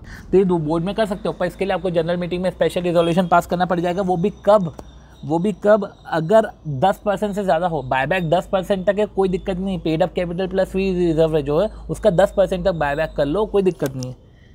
तो बोर्ड रिजोल्यूशन से ही काम हो जाएगा, पर उससे ज़्यादा हो रहा है तो क्या करें, अब भैया करना पड़ जाएगा फिर तो स्पेशल रिजोल्यूशन। बिजनेस डाइवर्सिफिकेशन है, एमैल्गमेशन करना है, मर्जर करना है, जो है उसके बाद पॉलिटिकल कंट्रीब्यूशन है, इंटरनल ऑडिटर और स्टैट्यूटरी ऑडिटर का अपॉइंटमेंट है। तो इंटरनल ऑडिटर और स्टैट्यूटरी ऑडिटर, इंटरनल ऑडिटर और ऑडिटर का अपॉइंटमेंट, अब इंटरनल हो स्टैट्यूटरी हो, अपॉइंटमेंट बोर्ड मीटिंग, ये पावर जो है वो बोर्ड मीटिंग से ही है, रिजोल्यूशन बाय सर्कुलेशन से नहीं है। इंटरनल ऑडिटर का अपॉइंटमेंट, स्टैट ऑडिटर का अपॉइंटमेंट, केएमपी का अपॉइंटमेंट, ठीक है, पॉलिटिकल कंट्रीब्यूशन और डेलीगेशन अपन समझ चुके हैं, ठीक है। अब रिजोल्यूशन में, जब देखो डेलीगेशन कर रहे हो तो रिजोल्यूशन में स्पेसिफाई होना चाहिए, क्या स्पेसिफाई होना चाहिए कि इतना अमाउंट आउटस्टैंडिंग हो सकता है, मतलब कि इतना अमाउंट तुम जो है बोरो कर सकते हो, ठीक है। तो इतने अमाउंट तक तुम बोरो कर सकते हो, एक एक का नहीं बताएंगे कि इतने का ही लोन ले सकते हो, वो क्यूमुलेटिव में बोल रहे हैं कि इतना अमाउंट आउटस्टैंडिंग है, इतना तुम बोरो कर सकते हो, ये बाकायदा डेलीगेशन करते समय लिख लेना। अब देखो ए डायरेक्टर है एमएन कंपनी का और ए ने बोरो करे 50 लाख एक्स से, और ए डायरेक्टर है और ए ने बोरो करे 50 लाख एक्स से कंपनी के बेनिफिट के लिए, पर ए के पास तो कोई बोरो पावर करने की बोरो नहीं थे ना, नहीं कर सकते, कोई पावर नहीं थी बोरो करने की, क्योंकि बोरो करने की पावर सिर्फ बोर्ड ऑफ डायरेक्टर को है। अब देखो अपन ने पढ़ा बिग में आईजी तो चलो 186 से ओवरराइड हो गया, पर बिग बोरो तो कर सकते हो ना तुम डायरेक्टर के थ्रू। अब देखो एमडी मैनेजर इनसे तो कर सकते हो ना। तो देखो बोरो करना, authorities within implied authority of the director so the outsider dealing with the company are entitled to assume कि जो डायरेक्टर है वो ऑथराइज है टू बोरो मनी। तो जो बोरो करना वो इम्प्लाइड अथॉरिटी में है डायरेक्टर के, जो आउटसाइडर जो डील कर रहा है वो एज्यूम कर लो कि डायरेक्टर को ऑथराइज करा गया है बोरो करने के लिए, तो तुम कर सकते हो, ठीक है। तो डेलीगेट करना होता है कि आप ऑथराइज कर सकते हो, ठीक है। पीसीएम को principal officer of company branch, C से आ गया अपना सी से क्या आ गया अपना कमिटी ऑफ डायरेक्टर, और एम से एमडी और मैनेजर। बस एक चीज़ ये याद रखना कि इंटरनल ऑडिटर स्टैट ऑडिटर का अपॉइंटमेंट है, रिमूवल की बात नहीं है, राइट। और देख कुछ जनरल पॉइंट है वो आपको याद रखना पड़ेगा कि भैया टेक ओवर बोला के रखा है और अमेलगमेशन बोल के रखा है। जॉइंट वेंचर कभी अमेलगमेशन होता नहीं, अमेलगमेशन वर्जर है। डाइवर्सिफिकेशन ऑफ बिजनेस है तो जॉइंट वेंचर को उधर कवर मत कर लेना। जॉइंट वेंचर में आप एक्वायर कर रहे हो, कोई ऐसी बात नहीं दी गई है 180 में, 179 में। Diversification of business joint venture में कवर नहीं होगा, ठीक है। अब 160 है कि भैया अभी 179 में तो तुम पावर की बात कर रहे थे, 180 में रिस्ट्रिक्शन की बात करो। क्या है रिस्ट्रिक्शन? देखो लिमिट में करा है तो बोर्ड रिजोल्यूशन से काम हो जाएगा तुम्हारा, देखो सिंपल सी बात। अदरवाइज औकात से तुम बाहर निकले, स्पेशल रिजोल्यूशन जनरल मीटिंग में लग जाएगा। सबसे पहले 4 चीज़ें। पहला पॉइंट क्या है? सेल, लीज और डिस्पोज। आप सेल करो, बेच रहे हो या किराए पे दे रहे हो, या डिस्पोज कर ख़त्म ही कर रहे हो। बेच रहे हो या किराए पे दे रहे हो, ठीक है, या तो आप ख़त्म ही कर रहे हो। क्या कर रहे हो? होल या पार्ट ऑफ द अंडरटेकिंग। क्या रहे हो तुम? बेच रहे हो, किराए पे दे रहे हो, ख़त्म कर रहे हो, क्या कर रहे हो? होल या part of the undertaking. Whole या पार्ट मतलब मैं अच्छे से बोल देता हूँ, होल या सब्सटैंशियली ऑफ होल, ठीक है। तो सब्सटैंशियली होल मतलब क्या कि टोटल अंडरटेकिंग का 20% अगर तुम ऐसा कर रहे हो तो। और क्या बोल के रखा है? अंडरटेकिंग बोल के रखा है। अंडरटेकिंग का मतलब क्या होता है? अंडरटेकिंग मतलब कि कंपनी जिसका इन्वेस्टमेंट है ना, कंपनी ने अपने नेटवर्थ का 20% से ज़्यादा इन्वेस्टमेंट किसी जगह करके रखा है कंपनी, और ठीक है, या तो कंपनी को इनकम जो मिलती है वो 20% से ज़्यादा किसी जगह से मिलती, किसी एंटिटी से मिलती है। इन्वेस्टमेंट 20% से ज़्यादा करके रखा है या इनकम 20% से ज़्यादा मिल रही है, तो किसी भी एंटिटी से मिल रही है तो वो मेरी अंडरटेकिंग हो गई। तो उस अंडरटेकिंग की बात करें कि उस अंडरटेकिंग को सेल कर रहे हो या पार्ट या सब्सटैंशियली उसका 20% तुम सेल कर रहे हो, तो देखो क्या बोला? इन्वेस्टमेंट। ओके, मैं अभी टर्नओवर बोलने वाला था। इन्वेस्टमेंट या इनकम, देखो तो ये और में इन्वेस्टमेंट या इनकम, ठीक है, ये अपन ने देख लिया। उसका होल या सब्सटैंशियली मतलब 20% तक भी अगर तुम बेच रहे हो, इधर 20% है, हाँ उधर 20% से ज़्यादा है, इधर है 20%, ठीक है। दोनों में याद रखना, उधर 20% से ज़्यादा है, इधर 20% है। अब सेल कर रहे हो, ठीक है, अब तुमको लग जाएगा इधर परमिशन, ठीक है, स्पेशल रिजोल्यूशन लग जाएगा, ठीक। पर देखो ऐसा नहीं है कि बोर्ड पावर एक्सरसाइज करेगी बाद में स्पेशल रिजोल्यूशन, नहीं, आपको अप्रूवल लेना है तो आपको पहले ही स्पेशल रिजोल्यूशन करना पड़ेगा, ठीक है। तो पहला अपना आ गया, ठीक है, सेल लीज या disposal of undertaking, part of undertaking, ये ए वाला पॉइंट है। ऐसे 4 पॉइंट है, याद होने चाहिए हमको। अब आपको कंपेंसेशन मिला है, investment of compensation as a result of merger acquisition. Merger and acquisition से आपको पीसी मिली है, अब आपका इसको इन्वेस्ट कर रहे हो। अब इन्वेस्ट कर रहे हो तो ट्रस्ट सिक्योरिटी में कर रहे हो तो कोई दिक्कत नहीं है। एक पॉइंट है मेरे को अंडरटेकिंग में बोलना था कि मैंने बोला कि इन्वेस्टमेंट जो है आप 20% से ज़्यादा नेटवर्थ से ज़्यादा 20% से ज़्यादा आप इन्वेस्टमेंट करो किसी एंटिटी में, तो नेटवर्थ में क्या आता है, क्या इसमें इक्विटी आ जाता है? 1 सेकेंड, ये क्या दिक्कत हो गई? 1 सेकेंड, ये क्या नाटक है? ठीक है, तो हाँ नेटवर्थ में देखो, नेटवर्थ में जाता है इक्विटी और प्रेफरेंस दोनों आते हैं, सारे रिजर्व भी आते हैं, सिक्योरिटी प्रीमियम भी आता है, सिक्योरिटी प्रीमियम भी आता है, जो भी लॉसेस है, डिस्काउंट रिटर्न ऑफ, ये सब नहीं आते, जो डिस्काउंट नॉट रिटर्न ऑफ, ये सब नहीं आते, miscellaneous expenditure not return of, ये सब नहीं आते।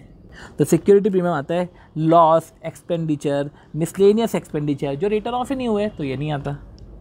अब देखो नेटवर्थ में पेड अप कैपिटल रिजर्व आते हैं, तो इसमें सिक्योरिटी प्रीमियम भी आता है, लॉसेस एक्सपेंडिचर, मिसलेनियस एक्सपेंडिचर जो राइट ऑफ नहीं हुए, मिसलेनियस एक्सपेंडिचर जो राइट ऑफ नहीं हुए, ठीक है, वो नहीं आएगा, डेफर्ड एक्सपेंडिचर नहीं आएगा, ठीक है, तो मतलब कि उनको डिडक्ट कर लो, लॉस एक्सपेंडिचर, डेफर्ड एक्सपेंडिचर, इन सबको डिडक्ट कर लो। रिवैल्यूएशन सरप्लस को ले मत लेना, ठीक है, depreciation depreciation respect of amalgamation, right back ऐसा कुछ लिखा हुआ रहेगा, राइट बैक उसको नहीं लेना अपने को। लॉस एक्सपेंडिचर, मिसलेनियस एक्सपेंडिचर जो राइट ऑफ नहीं हुए, देखो राइट ऑफ हो गए वो तो हो चुके पहले माइनस, जो राइट ऑफ नहीं हुए हैं बैलेंस में अभी भी शो कर रहा है, डेफर्ड एक्सपेंडिचर शो कर रहा है, उसको तो माइनस कर दो, पर रिवैल्यूएशन सरप्लस को तो लेना ही नहीं है, और depreciation in respect of amalgamation, right back, ये सब नहीं लेना है। चलो बाकी कंपेंसेशन का इन्वेस्टमेंट है as a result of merger and amalgamation, तो कंपेंसेशन मिला है मर्जर एंड एक्विजिशन से, कंपेंसेशन मिला है, उसका इन्वेस्टमेंट हो रहा है। इन्वेस्टमेंट कर रहे हो तो ट्रस्ट सिक्योरिटी में कर रहे हो, तो कंसेंट की तो कोई नीड नहीं है, ठीक है, तो इन्वेस्टमेंट कर रहे हो ट्रस्ट सिक्योरिटी में कर रहे हो, तो आपको जो है बाकायदा। अब देखो बोरोइंग की बात हो रही है, मनी ऑलरेडी जो तुमने बोरो करके रखा है, देखो पहला अपना हो गया अंडरटेकिंग का, दूसरा हो गया अपना कंपेंसेशन का इन्वेस्टमेंट, तीसरा है मनी ऑलरेडी बोरो, पहले बोरो करके रखा है या टू बी बोरो करने वाले हो, दोनों मिलाकर। अब ऑलरेडी बोरो और टू बी बोरो, ठीक है, तो already borrow, to be borrow, paid up capital, free reserve और सिक्योरिटी प्रीमियम, तीनों को ऐड करो। पेड अप कैपिटल बोला है, इक्विटी नहीं बोला है, पेड अप कैपिटल बोला है। अगर इससे ज़्यादा हो रहा है तो आपको जो है जनरल मीटिंग में स्पेशल रिजोल्यूशन लग जाएगा। तो इसमें बोरो की बात करके रखी, अब बोरो जो ऑलरेडी करके रखा है वो आपको बैलेंस शीट में दे के रखा है, और टू बी बोरो वो आप करने वाले हो, लिख के रखा होगा, ठीक है, इसमें डिपॉजिट कवर होता नहीं है, वो मत ले लेना। तो बैंकिंग कंपनी जो डिपॉजिट लेती है तो वो इधर कवर नहीं होगा, ठीक है, वो अगर paid up capital reserve and surplus security premium से एक्सीड हो रहा है, ठीक है, तो वो बोरो वाले केस में paid up capital free reserve security premium से एक्सीड हो रहा है, तो आपको परमिशन लेनी पड़ेगी। अब बोरो में सिक्योर्ड और अनसिक्योर्ड दोनों कवर है। अभी एक जगह अपन ने सिक्योर्ड बोरोइंग पढ़ी थी, वो अपन ने पढ़ा था विजिल मैकेनिज्म में, वहाँ पे सिर्फ सिक्योर्ड बोरोइंग थी, इधर सिक्योर्ड और अनसिक्योर्ड दोनों कवर है। अब देखो स्पेशल रिजोल्यूशन पास होगा, है ना, जब ज़्यादा हो रहा है तो। अब देखो स्पेशल रिजोल्यूशन पास हो रहा है तो कंडीशन होनी चाहिए कि आप इस फंड का जो आपने बोरो करे उसका आप यूज़ किधर करोगे, पर्टिकुलर पर्पज़ होना चाहिए, ठीक है, ठीक है। अब देखो title will not affect the bona fide lessee, ये क्या है, टेम्पररी लोन लिया है, देखो आप बोरो कर रहे हो, टेम्पररी लोन लिया है in ordinary course of business, ये कोई बोरोइंग नहीं होती, तो फिर बोरोइंग में टेम्पररी लोन नहीं आते हैं, बोरोइंग में टेम्पररी लोन नहीं आते, मतलब एक तरीके से शॉर्ट टर्म लोन नहीं आते, तो जो टेम्पररी लोन है बोरोइंग में नहीं आते हैं, राइट, तो बोरोइंग में टेम्पररी लोन नहीं आते। अब टेम्पररी लोन का मतलब क्या होता है, देखो जो लोन डिमांड पे होता है, देखो, और temporary loan from the companies banker, companies के बैंकर से टेम्पररी लोन ले रहे हो तो वो नहीं आएगा। अब देखो इंडिविजुअल से ले रहे हो तो आ जाएगा। देखो क्या बोला है, टेम्पररी लोन ले रहे हो कंपनी के बैंकर से तो नहीं आएगा, तो कंपनी के बैंकर से टेम्पररी लोन ले रहे हो तो नहीं आएगा, इंडिविजुअल से ले रहे हो तो आ जाएगा। फिर टेम्पररी लोन होते क्या है, अभी तो तुमने बैंक की बात कर ली कि जो कंपनी के बैंकर से तो उनसे नहीं आएगा, इंडिविजुअल से ले लेंगे तो आ जाएगा। अब टेम्पररी लोन में क्या होता है भैया, loan on demand, loan demand पे पे करना है तुमको, टेम्पररी लोन जो तुम 6 महीने में रिपे कर दोगे, ठीक है। अब मेरे को बताओ कि लोन लिया है तो फाइनेंस कैपिटल एक्सपेंडिचर और तुम उसको 6 महीने में पे कर रहे हो, तो भैया ऐसा नहीं है, वो टेम्पररी लोन में नहीं आएगा, मतलब कि उसको ऐड कर लेंगे। तो जो इंडिविजुअल से बोरोइंग कर रहे हो, टेम्पररी लोन इंडिविजुअल से बोरो कर रहे हो, बोर भले ही छोटा लोन तुमने फाइनेंसिंग कैपिटल एक्सपेंडिचर के लिए किया हो, दोनों ऐड हो जाएंगे। लोन ऑब्टेन करा है टू एक्वायर हायर परचेस, ठीक है, loan obtain under the hire purchase agreement के तहत तुमने अगर लोन लिया है तो वो भी जो है ऐड हो जाएगा, क्योंकि वो फाइनेंस कैपिटल एक्सपेंडिचर हो गया। इंपॉर्टेंट ये चीज़ है कि स्पेशल रिजोल्यूशन में वो तो बताएंगे कि किधर तुमको यूज़ करना है, क्या है, ठीक है, और साथ ही साथ जो है स्पेसिफाई करेंगे टोटल अमाउंट कितना तुम बोरो कर सकते हो। टोटल अमाउंट बोला है कितना तुम जो है टोटल अमाउंट आउटस्टैंडिंग कितना आप बोरो कर सकते हो, इसमें एक्स्ट्रा अमाउंट की बात नहीं कर रहे कि तुमने 2 लाख तक करा तो ठीक है, वो तो paid up capital plus free reserve plus security premium तक है, तो 2.5 लाख तक तुम कर सकते हो, इन द सेंस 50,000 नहीं लिखेंगे, वो पूरा टोटल 2.5 लाख लिखेंगे कि total amount outstanding which you can borrow, total amount outstanding up to which you can borrow. तो तुम एक्स्ट्रा जो बोरिंग कर रहे हो जिसके लिए तुमको स्पेशल रिजोल्यूशन ले रहे हो, तो उसको पुराने बोरिंग से ऐड करके देख लेना कि 2.5 लाख तक क्रॉस हो रहा है क्या। तो स्पेशल रिजोल्यूशन में स्पेसिफाई करें टोटल अमाउंट, एक्स्ट्रा अमाउंट नहीं, टोटल अमाउंट, और इसका रेटिफिकेशन पॉसिबल है। और अभी अपन ने पढ़ा paid up capital plus free reserve, है ना, वो सिक्योरिटी प्रीमियम। तो फ्री रिजर्व में क्या होता है, इसमें क्या क्या देखो, क्या क्या नहीं आता, अनरियलाइज गेन नहीं आता, नोशनल गेन्स नहीं आता, रिवैल्यूएशन ऑफ एसेट है तो वो नहीं आता, change in the carrying amount होता है तो वो नहीं आता, डिबेंचर रिडेम्पशन रिजर्व है तो वो नहीं आता, सरप्लस डेफिशिएंसी है, वो शेयर वैल्यू के चेंज होने से जो भी सरप्लस डेफिशिएंसी है वो नहीं आता। अब देखो जनरल मीटिंग में स्पेशल रिजोल्यूशन चाहिए, तो क्वेश्चन में ऐसा आया था कि शेयर होल्डर ने खुद से ही एक proposal of sale and pass an ordinary resolution कर लिया to implement through the director. Shareholder ने खुद से ही कर लिया, तो shareholder cannot on their own वो एक प्रपोजल कर सकते हैं कि चलो सेल कर देते हैं इन्वेस्टमेंट, ठीक है। ये अंडरटेकिंग के रिस्पेक्ट में भी बोल सकते हैं, किसी के रिस्पेक्ट में भी आप शेयर होल्डर खुद से तो नहीं कर सकता, उसका रेटिफिकेशन जो है वो पॉसिबल है। तो इस तरीके से जो है, और देखो तो अपन ने ये क्या पढ़ा, सेल लीज और डिस्पोज ऑफ अंडरटेकिंग, ठीक है, पार्ट है अंडरटेकिंग का अपन ने मतलब समझ लिया था, और नेटवर्थ का अपन मतलब समझ लिया था। नेटवर्थ कैसे है, क्योंकि अंडरटेकिंग में नेटवर्थ की बात करके रखी हुई थी। फिर इन्वेस्टमेंट ऑफ कंपनसेशन की बात करते हैं, तो कंपनसेशन के इन्वेस्टमेंट में भी जो आपको रिसीव हुआ है, जरा सिक्योरिटी में कर रहे हो तो कोई आपको दिक्कत नहीं है, ठीक है। उसके अलावा इन्वेस्टमेंट कर रहे हो तो आपको स्पेशल रिजोल्यूशन पास करना पड़ेगा। ऑलरेडी बोरो, टू बी बोरो जो है, सिक्योर्ड अनसिक्योर्ड दोनों कवर है। Paid up capital free reserve security premium से ज़्यादा है, तो ऐसे केस में डिपॉजिट इधर कवर नहीं होते, और ऐसे केस में जो है आपको परमिशन लेनी पड़ जाएगी, ठीक है। और देखो टेम्परेरी लोन इसमें कवर नहीं होते, और टेम्परेरी लोन में कंपनी बैंकर्स के लोन जो है इधर कवर नहीं होते, पर जो डिमांड और लोन रिपे इन 6 मंथ ये कवर नहीं होते, पर जो है फाइनेंस कैपिटल एक्सपेंडिचर भले ही छोटा हो तो ये ऐड हो जाएगा। और फ्री रिजर्व जो paid up capital free reserve है, तो फ्री रिजर्व बाकायदा जो है unrealised gain, notional gain, devaluation, change in fair value, ये सब नहीं आता है इसमें। पेड अप कैपिटल में इक्विटी प्रेफरेंस दोनों आते हैं। अब डी क्या है, रेमिट करना या गिव करना, टाइम दे देना फॉर द रिपेमेंट ऑफ डेप्ट, जो डायरेक्टर ने लिया है, डेप्ट ड्यू बाय डायरेक्टर, तो उनको टाइम दे दिया, मोहलत दे दी कि भैया तो बाद में पे कर देना, तो ठीक है। या तो ऐसा था रेमिट कर देना और give time to repay the डेप्ट, तो दोनों केस में जो है इधर आएगा, ठीक है। तो इस तरीके से अपन ने 180 का अपन ने सब पढ़ा, राइट। 181 की बात कर रहे हैं तो बोनाफाइड कॉन्ट्रीब्यूशन की बात कर रहे हैं। तब बोनाफाइड कॉन्ट्रीब्यूशन चैरिटेबल फंड में करो, मोर देन 5% कर रहे हो तो OR पास करना पड़ जाएगा, अदरवाइज तो बोर्ड रिजोल्यूशन से ही पास काम हो जाएगा, ठीक है। तो मोर देन 5% किसका, प्रीसीडिंग 3 फाइनेंशियल ईयर के एवरेज नेट प्रॉफिट का, तो प्रीसीडिंग 3 ईयर के जो नेट प्रॉफिट है उसका एवरेज करा, उसका 5% से ज़्यादा कर रहे हो तो OR लग जाएगा। ये जो बोनाफाइड चैरिटेबल फंड है, ठीक है, ये कंपनी एम्प्लॉय का स्पेसिफिक फंड नहीं होना चाहिए, बाकी बोर्ड रिजोल्यूशन से काम तुम्हारा चल जाएगा। और आर्टिकल इसके कॉन्ट्रावेंशन में है तो आर्टिकल ही वॉइड हो जाएगा। एक छोटी सी बात इधर कर रही थी कि जब आप बोरोइंग कर रहे हो तो जनरल मीटिंग के स्पेशल रिजोल्यूशन में स्टिपुलेट हो कंडीशन कि आप फंड का यूज़ किधर करोगे, ठीक है।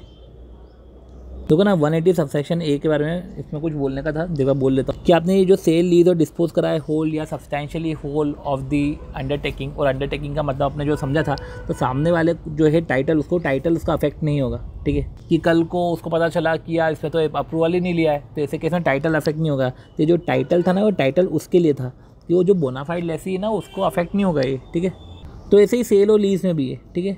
ओके, तो ये उससे रिलेटेड है, वो उससे रिलेटेड है। क्या था कि देखो आपने सेल करा तो आपका पैसे आए ना, तो स्पेशल रिजोल्यूशन में, ठीक है, special resolution pass by the company consenting to the transaction cover under clause A may stipulate, ये मे है, ठीक है, मे स्टिपुलेट कंडीशन है। क्या स्टिपुलेट कंडीशन कर सकते हो कि आपने जो है वो आपने डिस्पोजल करा ना इन्वेस्टमेंट का, जो सेल प्रोसीड आया है, ठीक है, जो ट्रांजेक्शन से सेल प्रोसीड आया है, तो यूज़ और डिस्पोजल में रिगार्डिंग द यूज़, ठीक है, तो आपको बता सकते हैं कि इधर आपको यूज़ करना है इन्वेस्टमेंट सेल करके।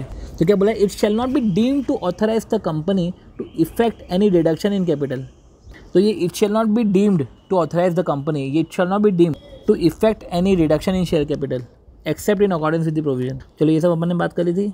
इसमें भी ऐसा ही है कि जो देखो अगर आपने जो बोरिंग करी है ज़्यादा, और अगर पता चला कि आपने रिजोल्यूशन पास नहीं किया तो लैंडर ने गुड फेथ में बोरिंग करी, तो भैया ठीक है, टाइटल अफेक्ट नहीं होगा। तो उसको कुछ पता नहीं था कि लिमिट इम्पोज है, ठीक है, क्लॉज एक्सीड हो चुका है, उसने तो गुड फेथ में लोन दिया है, तो ऑब्वियस ही बात है कि उस पर भी अफेक्ट नहीं होगा। और इंपॉर्टेंट क्या है कि प्राइवेट कंपनी पे एप्लीकेबल होगा नहीं होगा, ये नहीं पड़ा था, ये प्राइवेट कंपनी पे एप्लीकेबल नहीं होगा, अच्छी प्राइवेट कंपनी पे। बाकी अपन ने चैरिटेबल फंड की अपन ने बात कर ली इधर कि जनरल मीटिंग में OR का होता है, बाकी तो बोर्ड रिजोल्यूशन से काम चल जाएगा। अब देखो 182 पॉलिटिकल कंट्रीब्यूशन की बात कर रहा है। छोटी गवर्नमेंट कंपनी और कंपनी जिसका एग्जिस्टेंस 3 फाइनेंशियल ईयर से कम है वो तो कर भी नहीं सकती, पर देखो कंट्रीब्यूशन जो करना है वो आप अनलिमिटेड कर सकते हो, OR की कोई बात नहीं होती, RBC की कोई बात नहीं होती। किसी भी मोड से political party, registered political party में डायरेक्टली इनडायरेक्टली कर सकते हो, या किसी पर्सन कार्यकर्ता को दे सकते हो जिसका काम पब्लिक सपोर्ट एक्टिविटी का है। देखो 181 में जहाँ OR की बात होती है बाकी दोनों जगह OR की बात नहीं होती, 182 में सिर्फ RBC की बात नहीं होती। देखो अब समझो, OR की बात होती है, बाकी दो जगह इधर नहीं होती, इधर 5% की बात होती है, इधर अनलिमिटेड कॉन्ट्रीब्यूशन है। तो बोर्ड रिपोर्ट से आपका काम हो जाएगा, RBC की बात नहीं होगी। अब कंपनी एक्सपेंडिचर कर रही है पब्लिकेशन में, पब्लिकेशन पॉलिटिकल पार्टी का है, तो क्या कर रहे हैं, पॉलिटिकल पार्टी वालों को पैसे दे रहे हैं, तो वो अपना आपका एडवर्टीजमेंट छाप रहे। तो पब्लिकेशन बाय और on behalf of political party, publication bye political party on the advantage of political party.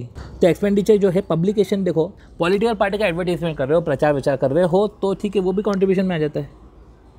अब देखो जो मोड है, मोड कितना भी करो, उधर देखो 5% की लिमिट थी, उसके ऊपर ऑर्डिनरी रिजोल्यूशन था, इधर तो कितना भी करो भैया। तो देखो जो मोड है वो अदर देन कैश, देखो वो अदर देन कैश और बियरर चेक, मतलब सिर्फ अकाउंट पे चेक होना चाहिए, अदर देन कैश और बियरर चेक, ठीक है। और अगर कॉन्ट्रीब्यूशन किया है तो कंपनी को 5 टाइम्स तक की पेनल्टी और ऑफिसर को 5 टाइम्स तक की पेनल्टी और 6 महीने तक की जेल। जो भी आप कॉन्ट्रीब्यूशन कर रहे हो आपको ये PNL में डिस्क्लोज करना है। आपको पार्टी का नाम तो बता नहीं सकते, आपको PNL में डिस्क्लोज करना है। आप कंट्रीब्यूशन जो है इलेक्टोरल ट्रस्ट में भी कर सकते हो, ठीक है। तो ऐसे केस में तो आपको PNL में भी डिस्क्लोज करने की जरूरत नहीं पड़ेगी, पर जब इलेक्टोरल ट्रस्ट आगे पॉलिटिकल पार्टी को बांटेगा तो उसको डिस्क्लोज करने की ज़रूरत पड़ जाएगी। बाकी कंट्रीब्यूशन, डोनेशन कर रहे हो, सब्सक्रिप्शन ले रहे हो, पेमेंट कर रहे हो, किसी थर्ड पार्टी को पेमेंट कर रहे हो पॉलिटिकल पार्टी के बिहाफ पे, पॉलिटिकल पार्टी के खर्चों को आप बियर कर रहे हो, फैसिलिटीज़ प्रोवाइड कर रहे हो, मैगजीन में एडवर्टीजमेंट दे रहे हो, ठीक है। तो ये सब पॉलिटिकल कॉन्ट्रीब्यूशन में आते हैं। और बोर्ड रिजोल्यूशन से तुम्हारा काम हो जाएगा, RBC इधर काम नहीं करता। तो पहले बोर्ड रिजोल्यूशन है, ठीक है। और गवर्नमेंट कंपनी और छोटी प्राइवेट कंपनी जिसका एक्सिस्टेंस 3 साल से भी कम है, इस पर एप्लीकेबल नहीं होता। तो प्रोहिबिशन जो है उन पर प्रोहिबिशन है, ठीक है। एप्लीकेबल नहीं होता मतलब कि ये प्रोहिबिशन है, ये तो कर ही नहीं सकते, मैंने गलत बोल दिया था अभी। प्रोहिबिशन एप्लीकेबल नहीं होता, नहीं प्रोहिबिशन है। बाकी PNL प्रॉफिट एंड लॉस में डिस्क्लोज आप डिस्क्लोज नहीं कर सकते, डिस्क्लोज करोगे, ठीक है, पार्टी का नाम डिस्क्लोज नहीं करोगे। और इलेक्टोरल ट्रस्ट में कराया है तो डिस्क्लोजर करने की भी ज़रूरत नहीं है। और APC, ABD, ECA से कैश और बियरर चेक से मत करना। तो देखो अभी अपन ने पढ़ा कि देखो OR तुमको पास करना पड़ेगा, बाकी कोई OR की पास करने की ज़रूरत नहीं है, सिर्फ 5% है, तो बाकी दोनों जगह अनलिमिटेड है। तो देखो एक जगह अलग है, दो जगह कॉमन है, एक जगह अलग है, दो जगह कॉमन है। अब देखो अलग चीज़ आती है, ऐसा बोलो, अब एक जगह अलग है, दो जगह कॉमन है, एक जगह अलग है, दो जगह कॉमन है। तो पहले इधर अलग था, फिर इधर अलग हो गया, तो GM BM, ठीक है। अब देखो RBC की बात है तो इधर RBC नहीं होगा, बाकी दोनों जगह RBC नहीं होगा। इधर APC से होगा, अकाउंट पे चेक, 182 पॉलिटिकल पार्टी, बाकी दोनों जगह किसी भी मोड से होगा। तो एक जगह अलग है, दो जगह कॉमन है, दूसरी जगह अलग है, दो जगह कॉमन है। अब देखो पेनल्टी जो है 5 गुना दोनों जगह 5 गुना है, और जो है 6 महीने तक की जेल भी है। चलो कंट्रीब्यूशन नेशनल डिफेंस फंड की हम बात, देखो GM लिमिट, बोर्ड मीटिंग और मोड, तो एक जगह अलग है, मतलब कि इधर भी जो है मोड है, कोई सा भी मोड है। देखो अब GM की बात हो रही है, देखो जनरल मीटिंग की बात इधर नहीं होगी, ठीक है। फिर बात आती है लिमिट की, तो अनलिमिटेड है, ठीक है। और फिर जो आती है बात बोर्ड मीटिंग की, तो बोर्ड मीटिंग में इधर जो है RBC से चल सकता है। और फिर जो बात आती है कि पेमेंट की, तो मोड कोई सा ही पेमेंट चलेगा। तो वो खुद बोर्ड ऑफ डायरेक्टर कंट्रीब्यूट कर सकता है, या पर्सन जो एक्सरसाइज कर रहा है power of board of director, या बोर्ड ऑफ डायरेक्टर ने किसी को डेलीगेट कर दिया, वो पर्सन एक्सरसाइज कर रहा है बोर्ड ऑफ डायरेक्टर के पावर, या पर्सन बोर्ड ऑफ डायरेक्टर के पावर एक्सरसाइज कर रहा है, या उसको जनरल मीटिंग में ही ऑथराइज कर दिया है। तो बोर्ड ऑफ डायरेक्टर के पावर एक्सरसाइज कर रहा है वो, या जो है जनरल मीटिंग में एक्सरसाइज कर रहा है। बोर्ड ऑफ डायरेक्टर के पावर एक्सरसाइज कर रहा है, या तो देखो बोर्ड में वो खुद ही बोर्ड ऑफ डायरेक्टर है, वो सारे पावर उसको देकर रखती है, या जनरल मीटिंग में उसको ऑथराइज करके रखा हुआ है, तो कर तू कंट्रीब्यूशन, क्या दिक्कत है। नेशनल डिफेंस फंड में कर दे, और प्रधानमंत्री नेशनल रिलीफ फंड को भी इधर कवर कर लेते हैं। तो सेंट्रल गवर्नमेंट अप्रूव्ड फंड होना चाहिए, नेशनल डिफेंस फंड पर्पज़ के लिए होना चाहिए, और PMNRF है। अब इररिस्पेक्टिव ऑफ आर्टिकल, ठीक है, आप कंट्रीब्यूशन कर सकते हो, लिमिट, ठीक है, आप डिस्क्लोज कर देना PNL में कितना अमाउंट कंट्रीब्यूट करा, जैसे आपने पॉलिटिकल में करके रखा था, ठीक है। तो आप कंट्रीब्यूशन कर सकते हो, किधर भी कंट्रीब्यूशन करना है कर सकते हो, ठीक है। तो बोर्ड देखो इधर भी देखो RBC तो चलता है, एक ही जगह RBC नहीं चलता, तो ठीक है। तो इधर अपन मैं जो बात कर रहा हूँ, सबसे पहले ऐसे कोई लिमिट नहीं है 5% वाली, ठीक है, OR वाली कोई ज़रूरत नहीं है इधर। फिर आती है लिमिट की, तो कोई लिमिट नहीं है, अनलिमिटेड है। फिर आती है बोर्ड मीटिंग में, तो भैया RBC से होएगा, इधर हो सकता है इधर, और मोड कोई सा भी इधर हो सकता है। अब 185 की बात करते हैं। 185 है लोन टू डायरेक्टर। देखो लोन है डायरेक्टर को, सबसे पहले जो ऑर्डिनरी कोर्स ऑफ बिजनेस में लोन है वो इधर कवर नहीं है, बोनाफाइड एडवांसेस तुम्हारे कवर नहीं है, ठीक है। अब समझो, कोई भी कंपनी डायरेक्टली और इनडायरेक्टली नहीं दे सकती। इनडायरेक्टली का देना का मतलब क्या होता है? इनडायरेक्टली का मतलब होता है कैश की जगह काइंड में। नहीं, ऐसा नहीं। इनडायरेक्टली का मतलब कि मोड को चेंज करना नहीं होता। इनडायरेक्टली का मतलब होता है कि मैं नहीं दे रहा हूँ, मेरे थ्रू एजेंट से दिलवा रहा हूँ या इंटरमीडियरी से दिलवा रहा हूँ। तो इनडायरेक्टली का मतलब मोड चेंज करना नहीं होता। इनडायरेक्ट का मतलब है कि मैं नहीं दे रहा हूँ, एजेंट से दिलवा रहा हूँ। As on making such loan आपको ये देखना पड़ता है, ठीक है। तो आप लोन दे रहे हो, गारंटी दे रहे हो, लोन गारंटी सिक्योरिटी दे रहे हो, तो लोन गारंटी सिक्योरिटी इन्वेस्टमेंट सभी कवर है, ठीक है। और इधर तो loan guarantee investment cover, loan guarantee security cover है। अब देखो क्या बोला है, आप लोन टू डायरेक्टर है ना, 185 लोन टू डायरेक्टर है, ठीक। तो आप लोन दे रहे हो इंक्लूडिंग बुक डेप्ट, गारंटी दे रहे हो और सिक्योरिटी दे रहे हो, ठीक है। अब देखो, आप एडवांस कर रहे हो लोन या डायरेक्टर या गारंटी दे रहे हो डायरेक्टर को, राइट। तो क्या बोल रहे हैं कि लोन, ठीक है, लोन दे रहे हो या गारंटी दे रहे हो डायरेक्टर की बिहाफ पे या सिक्योरिटी दे रहे हो। तो लोन टू डायरेक्टर, तो डायरेक्टर कौन से? डायरेक्टर लेंडिंग कंपनी के, ठीक है। तो जो लोन दे रहा है तो वो अपने डायरेक्टर की तो बात करेगा ही करेगा ना, और साथ ही साथ उसकी होल्डिंग कंपनी के डायरेक्टर की बात करेगा, सब्सिडियरी की बात नहीं कर रहा। ये डायरेक्टर तो है, डायरेक्टर के रिलेटिव भी कवर है और डायरेक्टर के पार्टनर भी है, पार्टनर ऑफ सच डायरेक्टर। और डायरेक्टर और रिलेटिव किसी फर्म में पार्टनर है तो वो फर्म भी है, मतलब कि 3 तो इंडिविजुअल है, डायरेक्टर, ठीक है, लैंडिंग कंपनी के तो है ही, होल्डिंग कंपनी के, डायरेक्टर के रिलेटिव, इनफैक्ट डायरेक्टर के पार्टनर, और ये जो है डायरेक्टर का रिलेटिव किसी फर्म में है तो उस फर्म को भी लोन देने की बात कर रहे हैं। तो अपन एक बार 185(2) पढ़ते हैं। तो ये लोन जो है एडवांस कर रहे हो पैसे, ऑर्डिनरी कोर्स ऑफ बिजनेस में बोनाफाइड एडवांसेस नहीं चल रहे हैं, ठीक है, एडवांस दे रहे हो, पैसे दे रहे हो।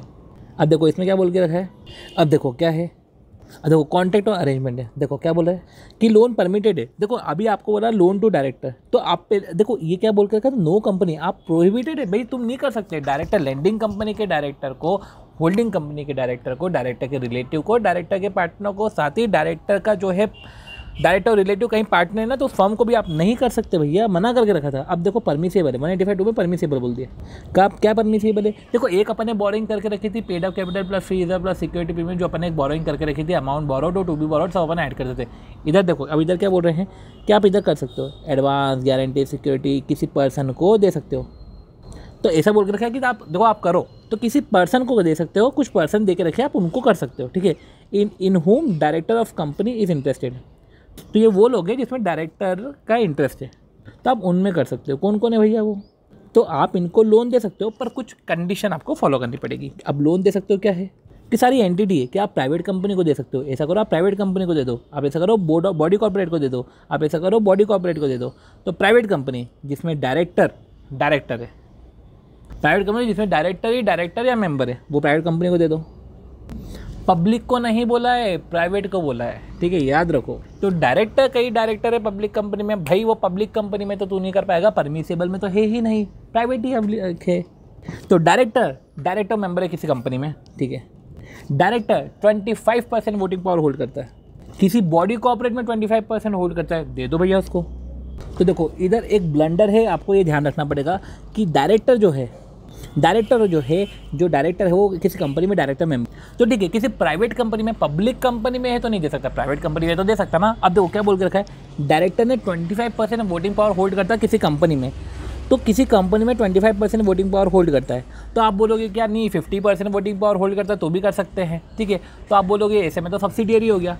तो समझो डायरेक्टर किसी कंपनी में 50% वोटिंग पावर होल्ड करता है, तो ये डायरेक्टर का होल्डिंग है ना, कंपनी तो सब्सिडियरी तो कंपनी की होती है, कंपनी का कंट्रोल होता है, तो वोटिंग पावर डायरेक्टर का है तो कंपनी की सब्सिडियरी कैसे हो गई? तो सब्सिडियरी कंपनी के रिस्पेक्ट में सोचते हैं और डायरेक्टर वोटिंग पावर होल्ड करता है तो वो अलग सीन है। तो ऐसे केस में इधर सब्सिडियरी जो है नहीं आता है, तो ठीक है, कंपनी के एंगल से सोचते हैं। अब देखो उसके बाद क्या है, तो डायरेक्टर मेंबर है, तो डायरेक्टर किसी प्राइवेट कंपनी में डायरेक्टर मेंबर है, डायरेक्टर किसी बॉडी कॉर्पोरेट में 25% वोटिंग पावर होल्ड करते हैं, तो एक तो गया डायरेक्टर मेंबर है, एक हो गया वोटिंग पावर होल्ड कर रहे हो। तो डायरेक्टर या तो जो है किसी को डायरेक्शन देते हैं, तो डायरेक्टर के डायरेक्शंस पे, director of board of lending company के बोर्ड ऑफ डायरेक्टर के डायरेक्शंस पे जो है बॉडी कॉर्पोरेट के बोर्ड ऑफ डायरेक्टर काम करते हैं। मतलब मैं डायरेक्टर नहीं हूँ ना, तो मेरा वोटिंग पावर है, पर मेरा ऐसा है रुतबा कि मेरे जो है इंस्ट्रक्शन पे काम करते हैं सामने वाले के board of director, MD manager ना, कस्टम टू एक्ट है। और सब्जेक्ट टू कंडीशन कर लो, तुम इनको लोन दे सकते हो। सब्जेक्ट टू कंडीशन क्या है कि जनरल मीटिंग में स्पेशल रिजोल्यूशन पास कर लो। क्या एक बार स्पेशल रिजोल्यूशन पास कर लो, प्राइवेट कंपनी के डायरेक्टर मेंबर हो दे सकते हो, ठीक है। 25% या मोर होल्ड करते हो दे सकते हो। अगर आपके इंस्ट्रक्शन पे कोई बॉडी कॉर्पोरेट के बोर्ड ऑफ डायरेक्टर वर्क करते हैं, उनको लोन देना है दे सकते हो। स्पेशल रिजोल्यूशन तुम पास करा देना और explanatory statement in the notice of meeting कर देना। तो एक्सप्लेनेटरी स्टेटमेंट, क्योंकि स्पेशल रिजोल्यूशन है नोटिस जाएगा, नोटिस में एक्सप्लेनेटरी स्टेटमेंट अटैच होना चाहिए कि लोन कितने का दे रहे हो, इस लोन का पर्पस ऑफ यूटिलाइजेशन क्या है। तो full particulars of loan, utilization of loan, ये सब देख लेना और अदर फैक्ट देख लेना। और लोन जो है business utilise for principal business activities के लिए आप लोन दे रहे हो। तो जो बोरोवर है उसकी प्रिंसिपल बिजनेस एक्टिविटी के लिए आप लोन दे रहे हो। ऐसे दूसरा फर्जी लोन नहीं है, प्रिंसिपल बिजनेस एक्टिविटी के लिए लोन है। इसमें कोई लिमिट का टंटा नहीं है, ठीक है। प्रिंसिपल बिजनेस एक्टिविटी है उसके लिए आप दे सकते हो, तो कोई ऐसा लिमिट का टंटा वंटा नहीं है इधर, ठीक है। अब 185(3) वापस आ गया कि भैया नॉट अलाउड, ठीक है। ये 185(3) वापस आ गया। अब देखो क्या लिखा हुआ है कि 185(3) लगेगा ही नहीं, नॉट एप्लीकेबल। नॉट अलाउड क्या, नॉट एप्लीकेबल 185 इधर तो लगेगा ही नहीं, इन लोन्स पे तो एप्लीकेबल ही नहीं होता। अब इधर लोन देखो, जैसे बात हो रही है सिर्फ डायरेक्टर ऑफ लेंडिंग और बोरिंग कंपनी के डायरेक्टर के रिलेटेड, डायरेक्टर के पार्टनर या किसी फर्म में डायरेक्टर और रिलेटिव पार्टनर है, ठीक है।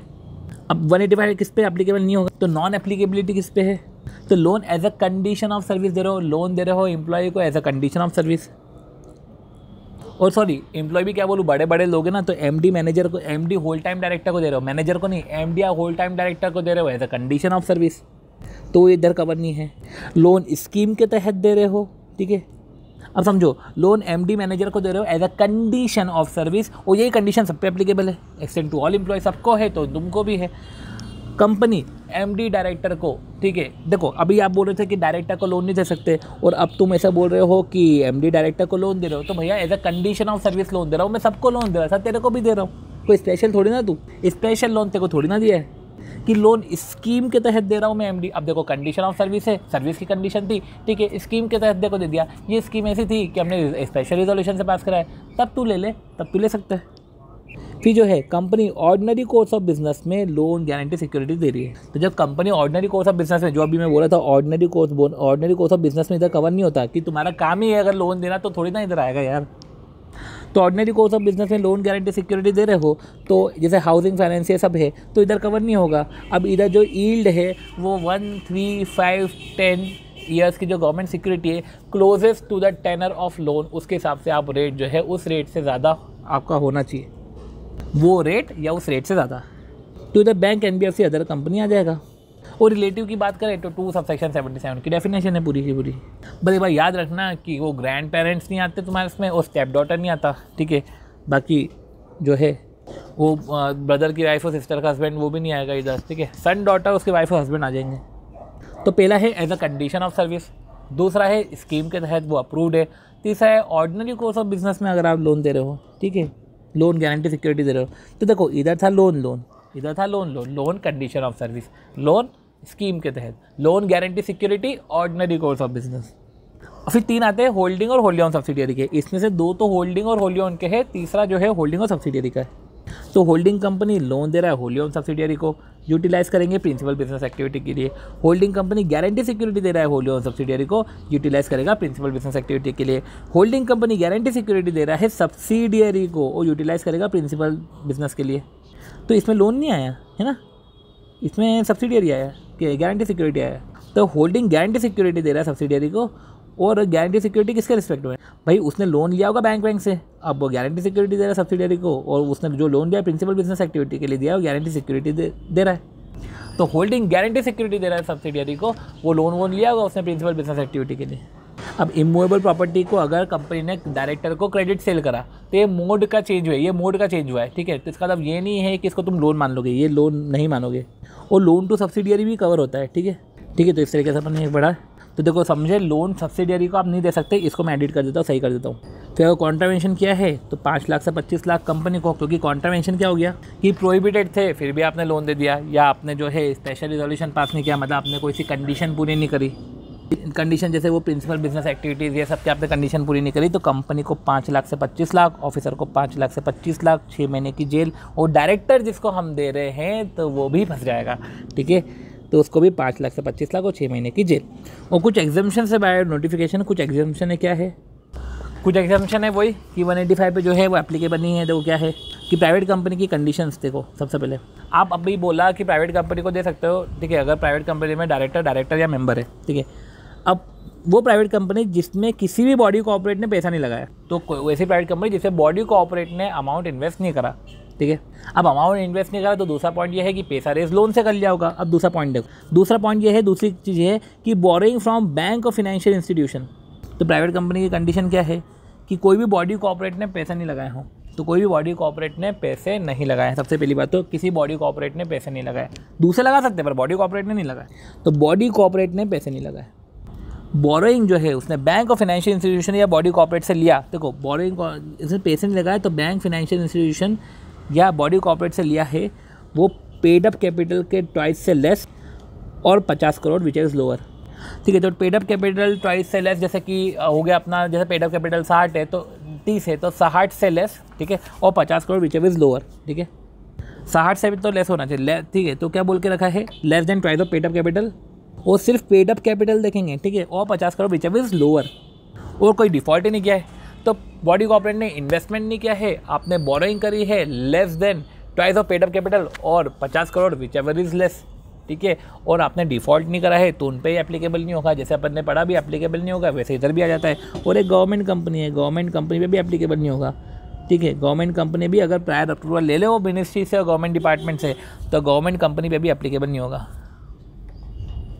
और निजी कंपनी पे भी एप्लीकेबल नहीं होगा अगर वो लोन दे रही है। तो देखो प्राइवेट कंपनी पे भी एप्लीकेबल नहीं होगा अगर वो लोन दे रही है, तो ठीक है, और निजी कंपनी पे भी एप्लीकेबल नहीं होगा अगर वो लोन दे रही है डायरेक्टर और रिलेटिव को, पर उनको मेंबर की कैपेसिटी में दे रही है, ठीक है। और ये ट्रांजैक्शन को जो है आप एनुअल अकाउंट में बता देना, तो ये निजी कंपनी पे भी एप्लीकेबल है। तो निजी कंपनी डायरेक्टर को दे रही है मेंबर की कैपेसिटी में, और साथ ही साथ डिस्क्लोजर जो है एनुअल अकाउंट्स में।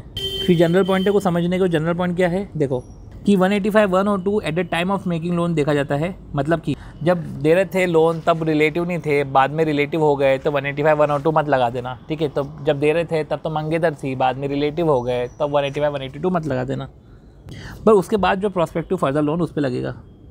और ये ग्राउंड ऑफ वेकेशन नहीं है, 184 तुम्हारा ग्राउंड ऑफ वेकेशन है, पर 185 तुम्हारा ग्राउंड ऑफ वेकेशन नहीं है। ऑर्डिनरी कोर्स ऑफ बिजनेस में दे रहे हो, ठीक है, तो वो नहीं है। लोन का मतलब होता है पैसे एडवांस करना, ठीक है। आपने फ्लैट उसको बेचा है, सस्ते में बेचा है, ठीक है, आप बोनाफाइड एडवांसेस दे रहे हो, मतलब आप सैलरी एडवांस दे रहे हो, तो ये सब चीज़ें इधर नहीं आती, ठीक है। आपने डायरेक्टर को जो है हाउस लीज पे दे के रखा है, कंपनी ने डायरेक्टर एक हाउस लिया किराए से और डायरेक्टर को लीज पे दे के रखा है, और कंपनी ने जो है किराए से लिया है तो सिक्योरिटी डिपॉजिट जमा करा है, तो भैया वो ट्रांजेक्शन कंपनी के रिस्पेक्ट में, ठीक है। Transaction of loan is that as it is the company. तो कंपनी एक ट्रांजैक्शन में इंटर हुई है, कोई डायरेक्टर किसी ट्रांजैक्शन में इंटर नहीं हुआ है, कंपनी किसी के साथ ट्रांजैक्शन में इंटर हुई है।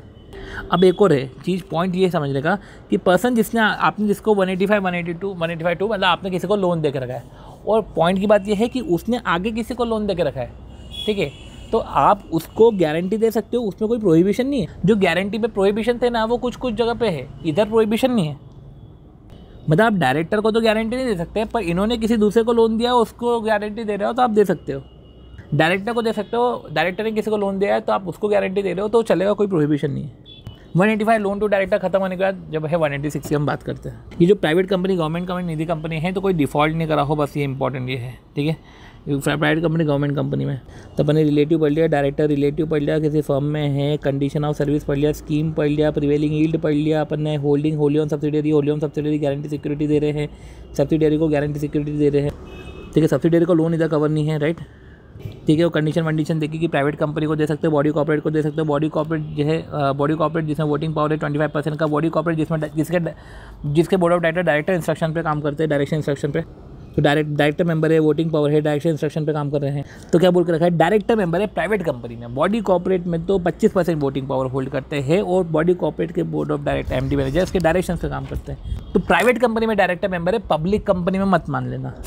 जनरल मीटिंग में स्पेशल रेजोल्यूशन पास करो, explanatory statement, loan utilize for principal business activities, अपन ने ये पढ़ा था। अब अपन 186 पढ़ते हैं। 186 जो है लोन गारंटी सिक्योरिटी इन्वेस्टमेंट है बाय एक्विजिशन ऑफ शेयर। तो क्या बोल के रखा है कि बॉडी कॉर्पोरेट और अदर पर्सन को जो है आप लोन गारंटी सिक्योरिटी इन्वेस्टमेंट दे रहे हो। बॉडी कॉर्पोरेट या अदर पर्सन को लोन गारंटी सिक्योरिटी इन्वेस्टमेंट दे रहे हो। बॉडी कॉर्पोरेट और अदर पर्सन, इसमें डायरेक्टर नहीं है, वो जो 3 डायरेक्टर थे, loan to director of holding और लैंडिंग कंपनी, रिलेटिव और पार्टनर, और वो किसी फर्म में है, ये इधर नहीं आता। बॉडी कॉर्पोरेट और अदर पर्सन को आप जो है लोन दे रहे हो, लोन गारंटी सिक्योरिटी इन्वेस्टमेंट, पर इधर जो है loan guarantee loan guarantee security बोला, इन्वेस्टमेंट नहीं बोला। लोन गारंटी सिक्योरिटी अगर आप इंडिविजुअल को दे रहे हो जो एम्प्लॉयमेंट में, मतलब अपनी एम्प्लॉय को दे रहे हो, तो वो इधर कवर नहीं है। मतलब आप लोन गारंटी सिक्योरिटी अपने एम्प्लॉय को नहीं दे सकते, सॉरी वो इधर कवर ही नहीं। तो लोन गारंटी सिक्योरिटी इन्वेस्टमेंट आप बॉडी कॉर्पोरेट को दे रहे हो तो कुछ कंडीशन 186 में लगती है, किसी अदर पर्सन को दे रहे हो तो 186 में कंडीशन लगती है, पर अगर आप एम्प्लॉय को दे रहे हो तो वो इधर नहीं आता, एम्प्लॉयमेंट में दे रहे हो तो वो इधर नहीं आता। तो लोन अगर इंडिविजुअल को दे रहे हो जो एम्प्लॉयमेंट में है तो वो 186 में नहीं आता। अब लोन जो बॉडी कॉर्पोरेट और अदर पर्सन को दे रहे हो आप, तो लोन गारंटी सिक्योरिटी इन्वेस्टमेंट सभी कर रहे हो, loan guarantee security body corporate और अदर पर्सन को कर रहे हो, तो लिमिट कितनी? लिमिट ये है कि लोन ऑलरेडी मेड और टू बी मेड टोटल मिला के 60% of paid up capital plus free reserve plus security premium. देखो paid up capital free reserve security premium उधर भी था, इधर भी paid up capital plus free reserve plus security premium है। तो बोल रखा है paid up capital plus free reserve plus security premium जो है वो 60% of paid up capital free reserve security premium. तो तीनों को करोगे तो सिक्योरिटी 60% है, और फिर फ्री रिजर्व सिक्योरिटी प्रीमियम का 100% जो भी हायर है, इतना आप लोन बॉडी कॉर्पोरेट और अदर पर्सन को दे सकते हो जो भी हायर है। और जो है रजिस्टर में भी एंटर कर देना, 7 डेज़ के अंदर रजिस्टर में डाल देना MBP 2 के। और देखो हायर तुम लोन दे सकते हो चलेगा, इसके ऊपर पे तुमको स्पेशल रिजोल्यूशन पास करना पड़ेगा जहाँ पे वही स्पेसिफाई करेंगे टोटल अमाउंट, ठीक है, और लग जाएगा। पर नहीं लगेगा अगर holding company wholly owned subsidiary को जो है, और इसमें JV भी आ जाता है, लोन गारंटी सिक्योरिटी इन्वेस्टमेंट कर रहा है। तो देखो अगर होल्डिंग होली ऑन सब्सिडियरी को कर रहा है और अगर औकात से ज़्यादा भी कर रहा है तो भैया तुमको ऐसे स्पेशल रिजोल्यूशन की ज़रूरत नहीं है कि वो अपनी होल्डिंग और होली ऑन सब्सिडियरी को ही तो दे रहा है लोन गारंटी सिक्योरिटी इन्वेस्टमेंट, ठीक है। और इसमें जो है JV भी आता है। तो in this case disclose details in financial statement, तो ऐसे केस में डिटेल्स डिस्क्लोज करना फाइनेंशियल स्टेटमेंट में। तो ऐसे केस में जो है डिस्क्लोज करना डिटेल्स फाइनेंशियल स्टेटमेंट में कि देखो हमने तो होली ऑन सब्सिडियरी को दिया, ठीक है, हमने तो होली ऑन सब्सिडियरी को लोन दिया, और होली ऑन सब्सिडियरी को लोन दिया है तो वो उसमें स्पेशल रिजोल्यूशन की ज़रूरत नहीं पड़ती। तो एक अपन ने पढ़ा स्पेशल रिजोल्यूशन की ज़रूरत नहीं पड़ती, और एक अपन ने पढ़ा कि जो है हमको जो हम इंडिविजुअल को जो एम्प्लॉयमेंट में उसको लोन गारंटी सिक्योरिटी दे रहे हैं तो वो इधर कवर ही नहीं होता, ठीक है। अब लोन गारंटी सिक्योरिटी और इन्वेस्टमेंट रिजोल्यूशन जो होता है वो पोस्टल बैलेट से होता है, ठीक है। पर ठीक है, अब देखो इधर जनरल मीटिंग, देखो इधर क्या लिखा हुआ है, OPC और कंपनी हैविंग 200 मेंबर, OPC या कंपनी जिसके अंदर 200 मेंबर है, वहाँ पे जो रिजोल्यूशन है और जहाँ पे जो इन्वेस्टमेंट है वो पोस्टल बैलेट के थ्रू हो रहा है, वो मीटिंग से नहीं पोस्टल बैलेट के थ्रू हो रहा है, तो ठीक है। इसमें बोला है कि इन पे, ठीक है, OPC और कंपनी हैविंग 200 मेंबर उन पे एप्लीकेबल नहीं होता अगर उन पे जो है पोस्टल बैलेट से वो रिजोल्यूशन पास करते हैं, मीटिंग से नहीं करते हैं, ठीक है, ये सब चीज़ें हैं। अगर वो इन्वेस्टमेंट के लिए जो है कर रहे हैं रिजोल्यूशन, और जो भी है लोन गारंटी सिक्योरिटी के लिए वो पोस्टल बैलेट से वो पास करते तो उन पे एप्लीकेबल नहीं होता, वैसे OPC पे नहीं होता, वो ऐसे OPC और 200 मेंबर पे नहीं एप्लीकेबल होता। इंटरेस्ट फ्री लोन तो आप दे ही नहीं सकते हो, 186 में तो प्रीवेलिंग यील्ड है, आप इंटरेस्ट फ्री लोन तो दे नहीं सकते, आपको एक रजिस्टर बनाना पड़ेगा, पर्टिकुलर रखने पड़ेंगे। और अगर आप लोन दे रहे हो तो the members in the financial statement तो company shall disclose, sorry company को डिस्क्लोज करना पड़ेगा मेंबर को कि हमने क्या क्या लोन दिया है और किस पर्पज़ के लिए लोन दिया है। तो full particular and purpose of loan आपको बताना पड़ेगा, जो उधर आप एक्सप्लेनेटरी स्टेटमेंट में अटैच करके 185 में भी बताते थे आप, फुल स्टेटमेंट और पर्टिकुलर्स ऑफ लोन।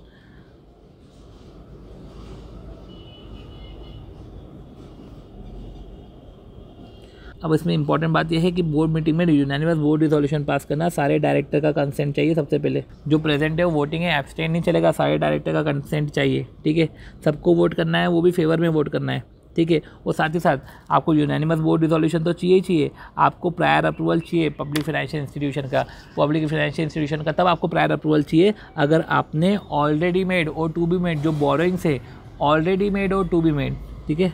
इधर भी जो था वो ऑलरेडी मेड और टू बी मेड मिला के था, वो इधर भी जो है अगर ऑलरेडी मेड और टू बी मेड जो है सबसे पहले, ठीक है। अब ऐसे केस में जो IDBI है वो पब्लिक फाइनेंशियल इंस्टीट्यूशन नहीं होता, तो ऑलरेडी मेड और टू बी मेड जो आप कर चुके हो वो करने वाले हो, नो ऑलरेडी मेड और टू बी मेड, ठीक है।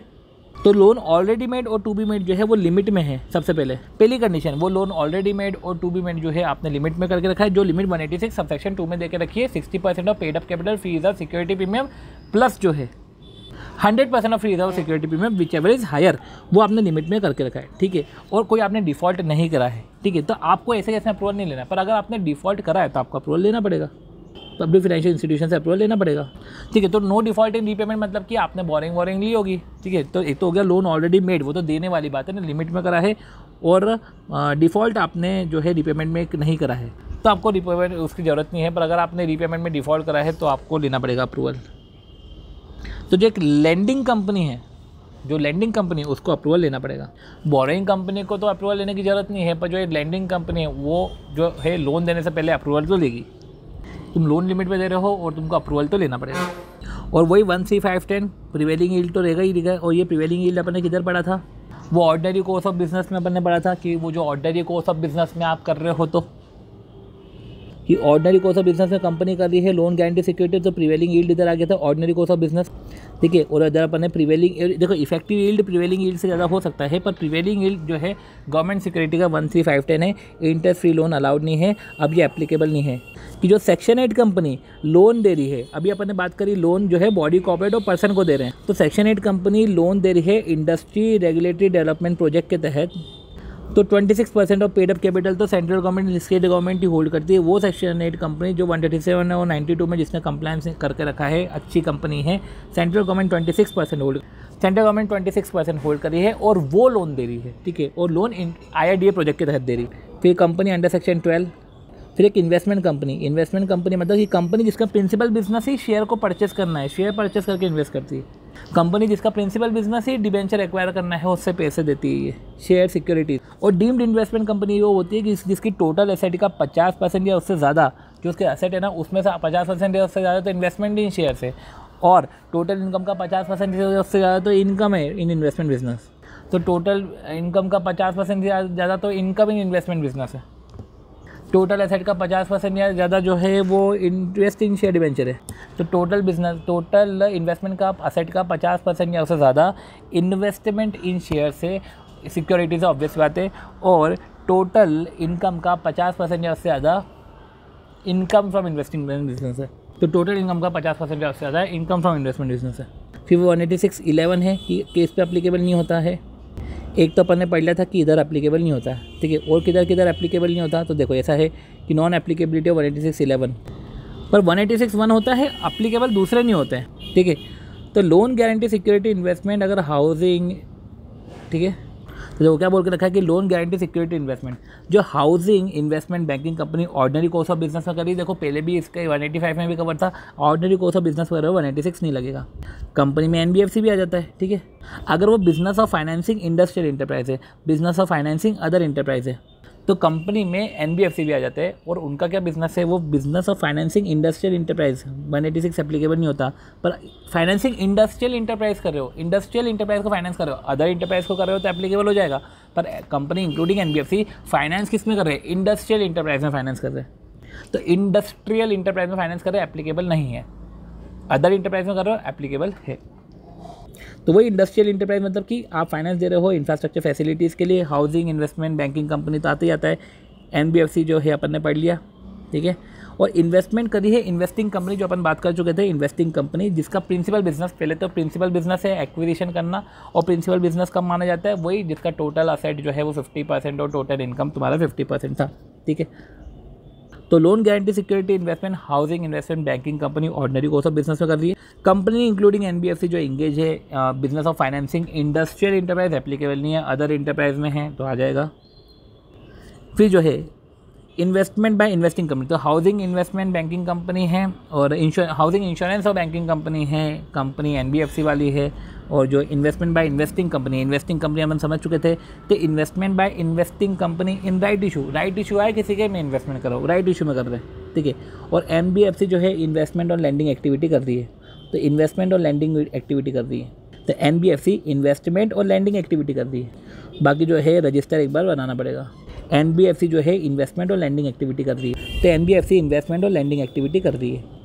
तो इधर भी NBFC इन्वेस्टमेंट लैंडिंग एक्टिविटी कर रही है। देखो अब समझो क्या लिखा हुआ है कि लोन गारंटी सिक्योरिटी इन्वेस्टमेंट है चारों में, ठीक है। हाउसिंग इन्वेस्टमेंट में लोन गारंटी सिक्योरिटी इन्वेस्टमेंट जो है वो हाउसिंग इंश्योरेंस बैंकिंग कंपनी जो NBFC है वो लोन गारंटी सिक्योरिटी इन्वेस्टमेंट कर रही है, वो लोन गारंटी सिक्योरिटी इन्वेस्टमेंट कर रही है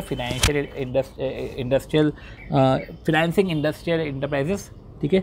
और business of financing other enterprises पे तो एप्लीकेबल हो जाएगा। और इधर सिर्फ इन्वेस्टमेंट कंपनी कवर है कि इन्वेस्टमेंट कंपनी राइट इशू में इन्वेस्टमेंट कर रही है या NBFC इन्वेस्टमेंट कर रही है, इधर लोन गारंटी सिक्योरिटी इन्वेस्टमेंट है पर जब वो लोन गारंटी सिक्योरिटी इन्वेस्टमेंट आ रहा है ना, तो किसी पर्टिकुलर एंटिटी के मैं कर रहा हूँ, फाइनेंसिंग इंडस्ट्रियल इंटरप्राइज है, और जब इन्वेस्टमेंट आ रहा है तो इन्वेस्टमेंट एंड लैंडिंग एक्टिविटी भी कर रहे हो तो भी आप जो है, और प्रिंसिपल बिजनेस आपका एक्विजिशन ऑफ सिक्योरिटी है, ठीक है। तो एनबीएफसी किसका प्रिंसिपल बिजनेस है? एक्विजिशन ऑफ सिक्योरिटी, मतलब वो एक तरीके से इन्वेस्टिंग एक्टिविटी जो भी है वो इन्वेस्टमेंट कर रही है, ठीक है। अगर लैंड कर रही है एक्टिविटीज़ या इन्वेस्टमेंट कर रही है या लैंडिंग एक्टिविटीज़ कर रही है तो भी आ जाता है इधर।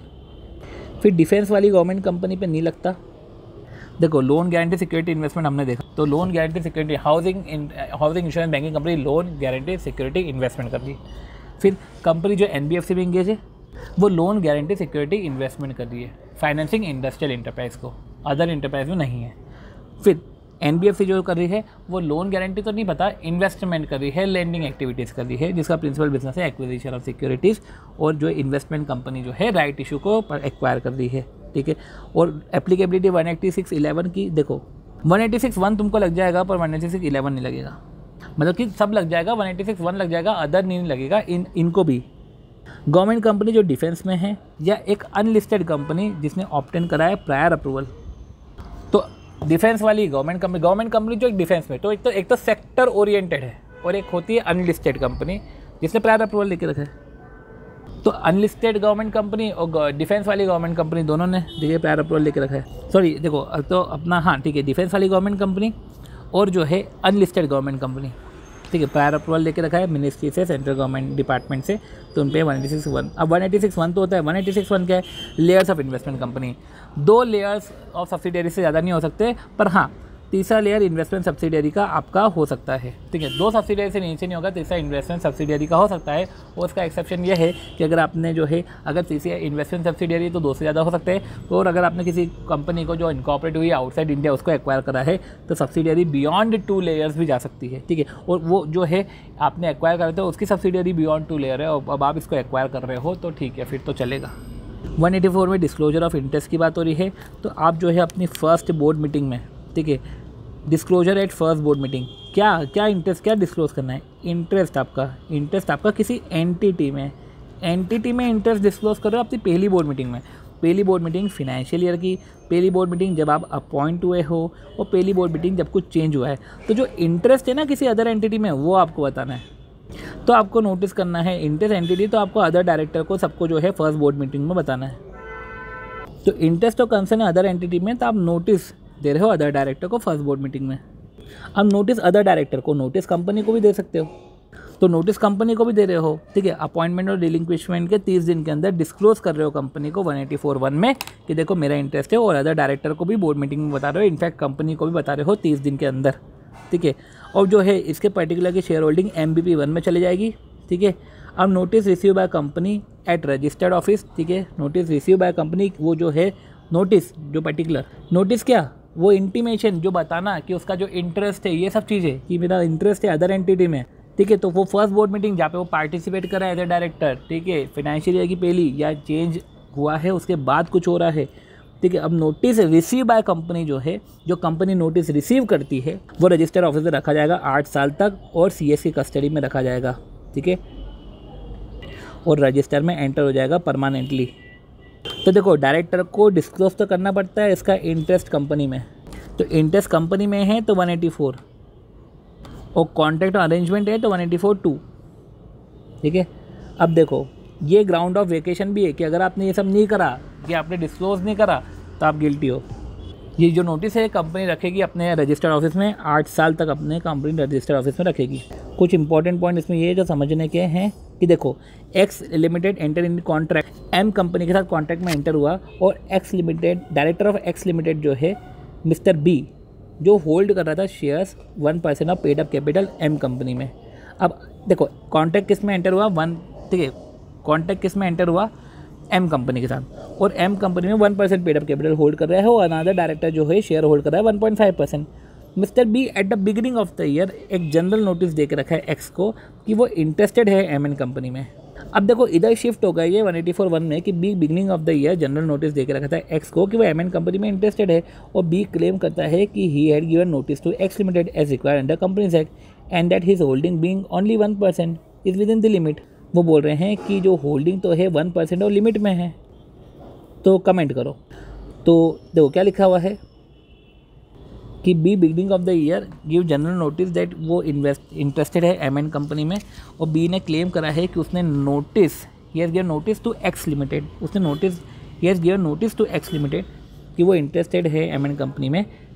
अब नोटिस में तो लग रहा है कि 181 है, पर वो 1% की बात कर रहा है और विद इन द लिमिट है, चीज़ें उस 1% से ओरिएंटेड बात कर रहा है, ठीक है। तो ऐसे केस में जो है 184(2) लग जाएगा।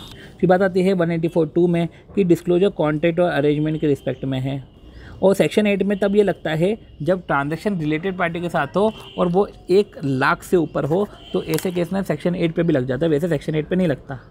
तो 182 लोन्स एंड कॉन्ट्रैक्ट अरेंजमेंट के रिस्पेक्ट में है। अब देखो, आप डिस्क्लोज कर दो, आप ये डिस्कस नहीं कर सकते, वोट नहीं कर सकते, कोरम में भी नहीं पार्ट हो गए, क्योंकि अगर आपने वोट करा तो देखो वोट तो तुम्हारा वॉइड हो जाएगा। और जो अगर तुमने किसी कॉन्ट्रैक्ट में इंटरेस्ट है, ठीक है, डायरेक्टर का किसी कॉन्ट्रैक्ट में इंटरेस्ट था, वोट भी करा है, तो वोट वॉइड हो जाएगा और कॉन्ट्रैक्ट जो है वो वॉइडेबल होगा at the option of company. Voidable इसलिए क्योंकि डायरेक्टर का उस कॉन्ट्रैक्ट में इंटरेस्ट था और डायरेक्टर ने बताया नहीं। प्राइवेट कंपनी में देखो ABC करके कुछ पॉइंट है, समझो कि प्राइवेट कंपनी जिसमें इंटरेस्टेड डायरेक्टर पार्टिसिपेट करते हैं, तो डिस्क्लोज करने के बाद आप पार्टिसिपेट कर सकते हैं। देखो बोल के यूँ रखा है कि डिस्क्लोजर कर रहे हो कॉन्ट्रैक्ट और अरेंजमेंट में अपना इंटरेस्ट, ठीक है। अब कॉन्ट्रैक्ट और अरेंजमेंट या प्रपोज कॉन्ट्रैक्ट और अरेंजमेंट, तो अपना इंटरेस्ट डिस्क्लोज कर रहे हो, तो डिस्क्लोज करने के बाद ना तो तू डिस्कस कर उसको, ना तो तू वोट कर, कुछ भी नहीं कर सकता। पर प्राइवेट कंपनी में ऐसा है कि डिस्क्लोजर के बाद तुम आ सकते हो, तुम पार्टिसिपेट कर सकते हो, तो डिस्क्लोज करके पार्टिसिपेट कर सकते हो। तो डायरेक्टर डिस्क्लोज कर सकता है इंटरेस्ट और पार्टिसिपेट कर सकता है। और अगर डायरेक्टर ने डिस्क्लोज नहीं करा, डिस्क्लोज कर दो, पार्टिसिपेट कर दो, ठीक है। पर अगर डायरेक्टर ने डिस्क्लोज नहीं करा तो कॉन्ट्रैक्ट जो है वॉइडेबल है। अगर voting by interested director made the contract void, देखो वोटिंग जो इंटरेस्ट, देखो कॉन्ट्रैक्ट तो वॉइडेबल है क्योंकि आपने एंटर हुए हैं और डायरेक्टर ने डिस्क्लोज नहीं करा। दो चीज़ें, आपने डिस्क्लोज करा तो आपको पार्टिसिपेट नहीं करना था, पर आप पार्टिसिपेट कर गए, और एक पॉइंट है कि आपने डिस्क्लोज ही नहीं करा। दोनों में गड़बड़ है, डिस्क्लोज करके पार्टिसिपेट कर लिया या आपने डिस्क्लोज नहीं करा, दोनों में कॉन्ट्रैक्ट और अरेंजमेंट तो वॉइडेबल है। और वोटिंग जो है इंटरेस्टेड डायरेक्टर की वो वॉइड हो जाएगा कब? वोट देखो, वोट आप फिर भी नहीं कर सकते थे, फिर भी ठीक है आपका वोट वॉइड हो जाएगा। कब वॉइड होगा? जब आप कोरम का पार्ट हो और आपके रिजल्ट आपके निकलने से कोरम ही नहीं हो रही। देखो आप वैसे जो है तो जो आप है वो पार्टिसिपेट ही नहीं कर सकते थे, ठीक है, तो आप फिर भी आ गए, ठीक है, और आपके निकलने से कोरम ही नहीं हो रही है, और आपके वोट नहीं करने से, आपके वोटिंग को काउंट नहीं करने से रिजोल्यूशन पास नहीं हो रहा है, तो वोट आपका वॉइड हो जाएगा। तो इंटरेस्टेड डायरेक्टर जो है प्राइवेट कंपनी में तो बता के वो पार्टिसिपेट कर सकता है, पब्लिक कंपनी में ऐसा कुछ भी नहीं है, नहीं कर पाओगे तुम, ठीक है। कंपनी का कॉन्ट्रैक्ट हो रहा है, ठीक है, वो डिस्क्लोजर की जो बात हो रही है, ठीक है, disclosure with respect to contract और अरेंज। डिस्क्लोजर क्या है कि कंपनी का पूरी बॉडी कॉर्पोरेट के साथ कॉन्ट्रैक्ट और अरेंजमेंट हो रहा है, तो कंपनी के जो डायरेक्टर है, डायरेक्टर अदर डायरेक्टर के साथ मिलके अगर वो दूसरी कंपनी में 2% से ज़्यादा शेयर कैपिटल होल्ड करते हैं, ठीक है, पेड अप कैपिटल 2% से ज़्यादा पेड अप कैपिटल होल्ड करते हैं, ठीक है, या तो वो वहीं के प्रमोटर मैनेजर या CEO है, तो डायरेक्टर अकेला खुद ही प्रमोटर मैनेजर और CEO है, ठीक है, या वो खुद से या किसी के साथ मिलके दूसरे डायरेक्टर के साथ मिलके, उसमें स्पाउस नहीं आएगा, ठीक है, अदर डायरेक्टर के रिलेटेड नहीं, ठीक है। प्रमोटर मैनेजर अगर CEO है, ठीक है, देख प्रमोटर मैनेजर CEO में तो खुद ही कवर है, डायरेक्टर किसी दूसरे डायरेक्टर के साथ मिल के उसमें स्पाउस नहीं आएगा। वो मोर देन 2% होल्ड करते हैं, वो 2% से ज़्यादा होल्ड करते हैं बॉडी कॉर्पोरेट में, 2% ज़्यादा पेड अप कैपिटल का वो होल्ड करते हैं बॉडी कॉर्पोरेट में। और कंपनी के कॉन्ट्रैक्ट अरेंजमेंट है किसी फर्म से, और वहाँ पे डायरेक्टर, अब वो उसमें ऐसा नहीं बोल के रखा है कि किसी अदर डायरेक्टर के साथ मिलके मोर देन 2% होल्ड करता है, ऐसा कुछ भी नहीं दे के रखा है। सिर्फ ये है कि अगर वहाँ पे पार्टनर है, ओनर है, मेंबर है, जो भी है, इसमें डायरेक्टर हिमसेल्फ है, इसमें कोई स्पाउस और अदर डायरेक्टर नहीं आएगा। अदर डायरेक्टर की बात सिर्फ आती है कि वो होल्डिंग की बात आती है कि इंडिविजुअल और जॉइंटली, उसमें भी स्पाउस के साथ नहीं कर सकते, उस अदर डायरेक्टर के स्पाउस के साथ नहीं, ठीक है ना, डायरेक्टर दूसरे डायरेक्टर के साथ मिलकर कर सकता है। तो ये हो गया, इसका इंटरेस्ट हो गया। जो डिस्ट्रिक्शन है ना 184 में, जो resolution move at board meeting है, तो देखो ये अपन ने देख लिया, ठीक है। फिर अपन ने बात करी है इसमें कि देखो रिस्ट्रिक्शन जो 184 में जो रिस्ट्रिक्शन पड़ रहा है ना, ये रिस्ट्रिक्शन कौन सी रिस्ट्रिक्शन है कि भैया जो अपना वोट नहीं कर सकते, डिस्क्लोज करना पड़ेगा, अदरवाइज जो है कॉन्ट्रैक्ट वॉइडेबल हो जाएगा। 184 के बारे जो भी बातें चल रही है वो बोर्ड मीटिंग के रिजोल्यूशन की, जनरल मीटिंग की नहीं। कोई सा भी प्रोविजन जो आर्टिकल में दे के रखा है, कोई सा भी प्रोविजन जो आर्टिकल में दे के रखा है, एनी प्रोविजन जो आर्टिकल में दे के रखा है, जो डायरेक्टर को रिस्ट्रेंड कर रहा है ठीक है। जो रोक रहा है वोटिंग करने में जनरल मीटिंग में ऑन अ कॉन्ट्रैक्ट जहाँ पे वो इंटरेस्टेड है शैल बी इनवैलिड। तो डायरेक्टर को अगर तुम रोक रहे हो जनरल मीटिंग में, क्या तू तो इंटरेस्टेड है, तू वोट नहीं कर पाएगा, तो भैया ये प्रोविजन इनवैलिड हो जाएगा।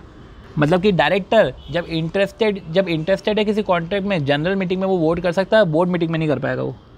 तो कोई सा प्रोविजन जैसे आर्टिकल में रखा हुआ है जो डायरेक्टर को रोक रहा है जनरल मीटिंग में वोट करने से ऑन अ कॉन्ट्रैक्ट, जिस कॉन्ट्रैक्ट में वो इंटरेस्टेड है और तुम उसको रोक रहे हो करने से, तो जनरल मीटिंग में नहीं रोक सकते, और बोर्ड ऑफ डायरेक्टर में तो आपको अपना इंटरेस्ट देकर हट जाना है। पर एक बार इंटरेस्ट अप्रूव हो गया, कॉन्ट्रैक्ट अप्रूव हो गया, तो उसके बाद जनरल मीटिंग में अप्रूवल होगा, डायरेक्टर झक मारा के इसकी वोटिंग करेगा। 184(2) के प्रोविजन ये है कि डायरेक्टर जो कंसर्न नहीं है, जो इंटरेस्टेड नहीं है, जब वो एंटर हो रहा है कॉन्ट्रैक्ट और अरेंजमेंट में, पर बाद में वो इंटरेस्ट हो गया है, तो भैया ऐसा कर कि तू जब इंटरेस्ट हो गया तो बाद में डिस्क्लोज कर देना फर्स्ट बोर्ड मीटिंग में, जब वो तू कंसर्न इंटरेस्ट हुआ है। और कॉन्ट्रैक्ट और अरेंजमेंट एंटर हुए है और डिस्क्लोज करने के बाद भी या तो तुमने डिस्क्लोज नहीं करा तो वो वॉइडेबल है। और 184 में डायरेक्टर पनिशेबल है 1 लाख के फाइन से, और पनिशमेंट इम्प्रिजनमेंट 1 ईयर और बोथ। तो 1 लाख का फाइन और 1 ईयर और बोथ। अब 185, 186, 185 और जो है 188 जो भी सेक्शन है, ये सेक्शन हम है रेस्ट ऑफ दी वीडियो में हम कवर करते हैं। तो 90% हो गया है, हम जो है बचे हुए 3 रेस्ट में करते हैं, ठीक है। तो मिलते हैं नेक्स्ट वीडियो में।